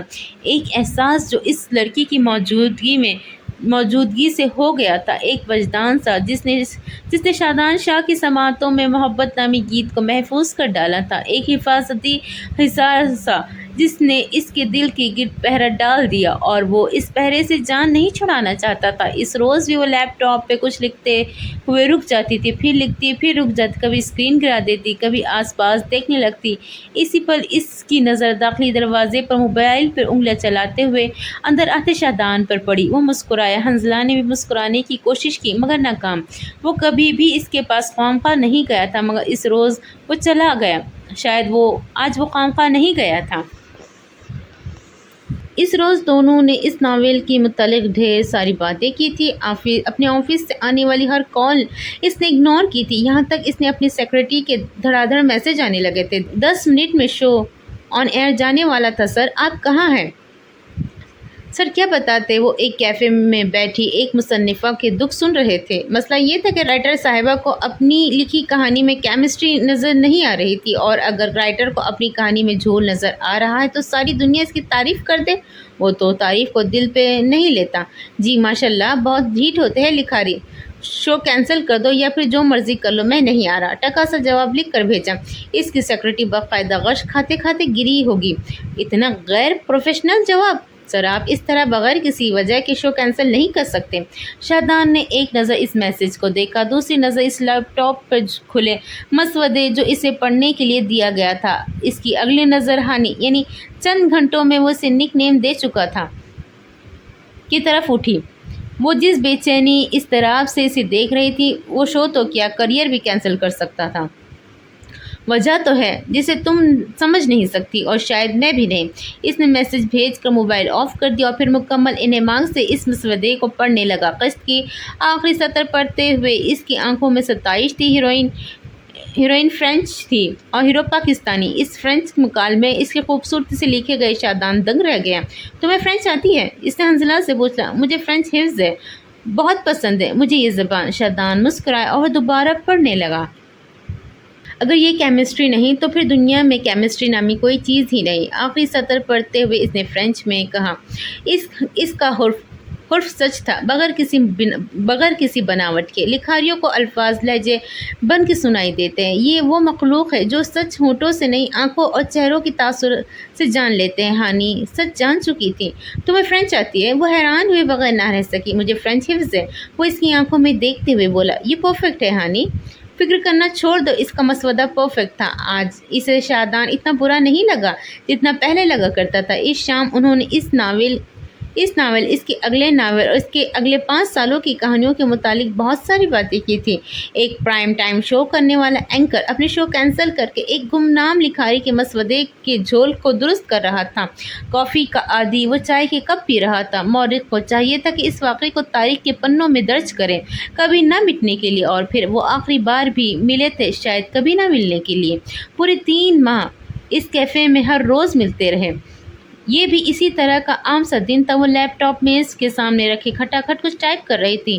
شادان اس کے سامنے بیٹھا تھا، خاموشی سے اسے دیکھتا ہوا۔ وقفے سے وہ کوکیز اور سینڈوچ کو توڑ کے اس کی طرف بڑھا رہا تھا، جنہیں وہ لے لیتی مگر اسے دیکھے بغیر کھا لیتی۔ کافی کا گھونٹ بھرتی اور پھر ایک بار پھر لکھنے لگ جاتی۔ وہ کافی دیر برداشت کرتا رہا، پھر بالآخر وہ پھٹ پڑا۔ تمہیں رائٹنگ بلاک کب ہوگا اور کتنا لکھو گی؟ ہانی نے نگاہیں اٹھا کر تعجب سے اسے دیکھا۔ تمہیں کیا تکلیف ہو رہی ہے؟ اتنے وقت بعد تو لکھنا شروع کیا ہے اور تم چاہتے ہی نہیں ہو کہ میں لکھوں، ہے نا؟ وہ سلگ اٹھی۔ تم مجھے اگنور کر رہی ہو، وہ بھی 1.5 گھنٹے سے۔ میں کام کر رہی ہوں شادان، آج اسے جمع کروانا ہے، آخری تاریخ ہے۔ وہ سیدھا ہوا بیٹھا۔ تو تم کل جمع کروا دینا، یا پھر مجھے بعد میں بلوا لیا ہوتا، کم از کم میں یوں اگنور تو نہ ہو رہا ہوتا۔ کل نہیں کر سکتی تھی، کل مجھے واپس جانا ہے۔ واپس کہاں؟ شادان کی حسیات ایک لمحے میں بیدار ہو چکی تھی۔ گاؤں جانا ہے، اپنے گھر۔ تم کیا کہہ رہی ہو؟ کہاں ہے تمہارا گھر؟ کون سا گاؤں؟ یہ خیال اسے اب روز نہیں دیکھ سکے گا۔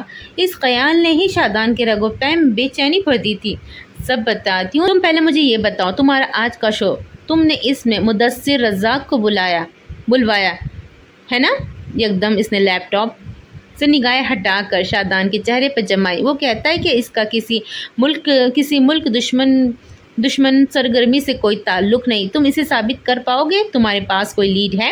ہاں ہے، وہ لاپرواہی سے بولا، لیکن یہ کانفیڈینشیل ہے، کسی تھرڈ پرسن کو نہیں بتا سکتے۔ وہ روانی میں کہہ گیا، مگر جب اس کی نظر ہانی کے چہرے پر پڑی وہ بے اختیار پچھتایا۔ اس کا چہرہ سپاٹ ہو چکا تھا۔ ہانی، میرا مطلب یہ نہیں تھا کہ تم تھرڈ پرسن ہو، میں تمہیں جانتا ہوں۔ اسے سمجھ نہ آیا کہ وہ کیا کہے۔ جو تھا وہ صرف شادان کی جانب سے تھا۔ حنزلہ تو آج بھی شاید اسے ایک کیفی میٹنگ سمجھتی تھی۔ اچھا چھوڑو، یہ بتاؤ تم کہاں جا رہی ہو، کب اور کیوں؟ کانفیڈینشیل ہے، کسی تھرڈ پرسن کو نہیں بتا سکتے۔ اور وہ اسی کے انداز میں بولی تو شادان بے اختیار کرا کر آنکھیں میچ لی۔ حنزلہ اب اپنا سامان سمیٹ رہی تھی، شاید اس کا کام ہو چکا تھا۔ بیٹھو ہانی، واپس بیٹھ جاؤ۔ وہ اسے اٹھتے ہوئے دیکھ کر ذرا سختی سے بولا، آخری اطلاعات تک نہ تم میرے باپ ہو نہ بھائی، ایک تھرڈ پرسن کو میں اجازت نہیں دیتی کہ مجھے اٹھائے بٹھائے۔ شادان نے آپ کی ضبط کیا اور اپنا موبائل اٹھا لیا۔ یہاں سے وہ کلک کرتے ایک فائل کھول چکا تھا اور اب وہی فائل کھولے موبائل میز پر اس کے سامنے رکھا ہانی تھم گئی۔ یہ ہے وہ لیڈ ثبوت، مدثر کی قبر میں آخری کیل، میرے لیے تم تھرڈ پرسن نہیں ہو۔ وہ دھیرے سے میز پہ واپس بیٹھ گئی اور ایک ایک کرتے مختلف تصاویر، ویڈیوز اور کاغذات دیکھ رہی تھی۔ شادان لب بھینچے چپ چاپ اسے دیکھتا رہا۔ تھوڑی دیر بعد موبائل میز پر رکھ چکی تھی، شاید وہ شرمندہ بھی تھی، اگر تھی تو چہرے پہ نظر کیوں نہیں آیا۔ اینکر صاحب نے اپنا موبائل اٹھایا، گاڑی کی چابیاں اٹھائی اور لمحے کو اسے دیکھا۔ مجھے ابھی بھی احساس ہوا کہ ہم 3 ماہ سے مل رہے اور مجھے تمہارے بارے میں کچھ نہیں معلوم۔ حنزلہ نے بھی اسے دیکھا، اس کی آنکھوں میں، اس کے چہرے کے تاثرات میں کچھ تھا۔ شادان ششدر رہ گیا، وہ جہاں تھا وہ وہی تھم گیا۔ اس کی آنکھیں کہتی تھی وہ ملتے نہیں رہے۔ اتفاق، ان کی ہر ملاقات ایک اتفاق تھی، اگر پلان تھی تو صرف شادان کی طرف سے۔ حنزلہ اس کیفے میں صرف کام کرنے آتی تھی اور شادان صرف حنزلہ کے لیے۔ 3 ماہ، وہ 3 ماہ تک ایک ایسے لکھاری سے بے وقوف بنتا رہا کیونکہ وہ الفاظ کے رد و بدل سے کام لیتی رہی۔ 3 ماہ، پورے 3 ماہ، اور ان 3 ماہ میں میرے پاس صرف ایک چیز ہے، وہ تمہاری ای میل۔ آج مجھے اندازہ ہوا کہ تم شادان کو کھلی کتاب کی طرح پڑھ چکی ہو اور وہ پورے 3 ماہ تمہارے کردار، تمہاری کہانی اور تمہارے الفاظ میں گھرا رہا۔ میں نے تم سے یہ سب کرنے کو کبھی نہیں کہا تھا شادان شاہ، اور اب اگر تم کر چکے ہو تو مجھے نہیں لگتا تمہیں جتانا چاہیے۔ وہ لمحے کے اندر غیر ہو گئی۔ شادان نے جواباً بہت کچھ کہا تھا، وہ خاموش وہ بھی نہ رہ سکی تھی۔ وہ غصے سے باہر نکل گیا، مگر رات 8 بجے اس کا غصہ جھاگ کی طرح بیٹھ گیا جب اس کے لائے ثبوت، اس کے لیڈز اور اسی کے انداز میں کوئی اور صحافی مدثر رزاق کی پکڑ کیے ہوئے تھا، یعنی حنزلہ۔ وہ صرف ثبوت دیکھے نہیں تھے، شاید وہ انہیں اپنے ای میل ایڈریس پہ بھیج بھی چکی تھی۔ اسے اپنے پیروں سے زمین کھسکتی ہوئی محسوس ہوئی، اسے اپنے سینے میں شدید درد ہوتا محسوس ہوا۔ اس کا باس اس پہ چلا رہا تھا۔ زندگی میں پہلی بار شادان کا شو آن ایئر ہوا تھا، مگر اس کے پاس کہنے کو کچھ نہیں تھا۔ وہ بے وقوفوں کی طرح کبھی مہمان کو دیکھتا، کبھی کیمرے کو، کبھی لائیو شو سے اٹھ کر کیفے آیا۔ لوگ اسے دیکھ رہے تھے، کیفے کا عملہ بھی۔ بیلوں والی میز خالی تھی، وہ وہاں نہیں تھی۔ شادان نے لرزتے ہاتھوں سے ای میل بھیجنے کی کوشش کی، مگر ایڈریس غیر ویلڈ تھا۔ آج پہلی بار وہ کیفے میں کسی اور نشست پر بیٹھا، شوقی ششدر، اسے رونا بھی نہ آ سکا۔ وہ شل تھا۔ سوشل میڈیا پہ لوگ نہ جانے کیا کیا کہہ رہے تھے، اسے دھڑا دھڑ کالز کی جا رہی تھی، مگر وہ سنتا۔ یہ میڈم نے آپ کے لیے دیا تھا سر۔ عملے میں سے کسی نے سرخ اسٹیکی نوٹ اس کی طرف بڑھایا۔ شادان نے تھام لیا، ایک مہم سی امید کے تحت، ایک آس کے شاید وہ اس کے لیے کوئی پتہ چھوڑ گئی ہو، مگر وہ الفاظ کچھ مختلف تھے۔ آئندہ کسی ریلائبل انسان پہ بھروسہ کرنا۔ الفاظ کی تھپڑ کی طرح اس کے چہرے پر لگے، شاید دل پہ بھی۔ اسے غصہ آیا تھا، اسے بے بسی محسوس ہوئی تھی، اسے ملال ہوا، اسے شکست محسوس ہوئی۔ آج کے شو میں ہونے والی غیر پروفیشنل حرکت اور اس کی لیڈ کسی کو مل جانا، اس کی جاب جا چکی تھی، اسے یقین تھا حنزلہ سے وہ اب کبھی نہیں مل سکتا۔ یہ وجدان تھا۔ اس رات اس کیفے میں بیٹھ کر اس نے بہت کچھ ہار دیا تھا، جاب، دل، سکون سر فہرست تھے۔ آج ہال میں بیٹھے، اس کیفے میں بیٹھے ہوئے اسے اندازہ ہوا تھا کہ 3 سال گزار آیا۔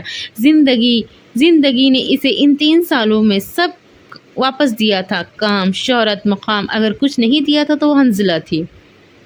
گہری سانس لیتے ہوئے اس نے ایک بار پھر کاغذ پہ چند الفاظ گھسیٹے۔ 3 سالوں میں وہ ایسے کتنے نوٹ لکھ چکا تھا، اسے گنتی بھول گئی تھی، مگر وہ ہر ماہ یہاں آ کر ایک اسٹیکی نوٹ پر چند سطور لکھتا اور اس بیرے کے حوالے کر دیتا۔ آج ایک بار پھر ایک نوٹ لکھا، والیٹ اور چابی اٹھائی اور اٹھ کھڑا ہوا۔ چائے، کافی آج بھی انچھوئی تھی۔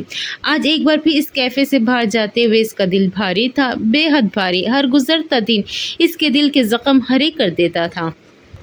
تو یہ تھی ویورز اینڈ ریڈرز ہمارے اس ناول باب طاہر کی پہلی قسط۔ امید کرتی ہوں آپ کو پسند آئے گی۔ چلیں انشاءاللہ اگلے قسط میں پھر سے ملاقات ہوتی ہے، جب تک کہ مجھے دیجیے اجازت، اور پلیز پلیز پلیز میرے چینل کو سبسکرائب کریں، شیئر کریں اپنے دوستوں کے ساتھ، اور لائک اینڈ کمنٹ بھی کر دیا کریں۔ چلے دیجیے اجازت، اللہ حافظ۔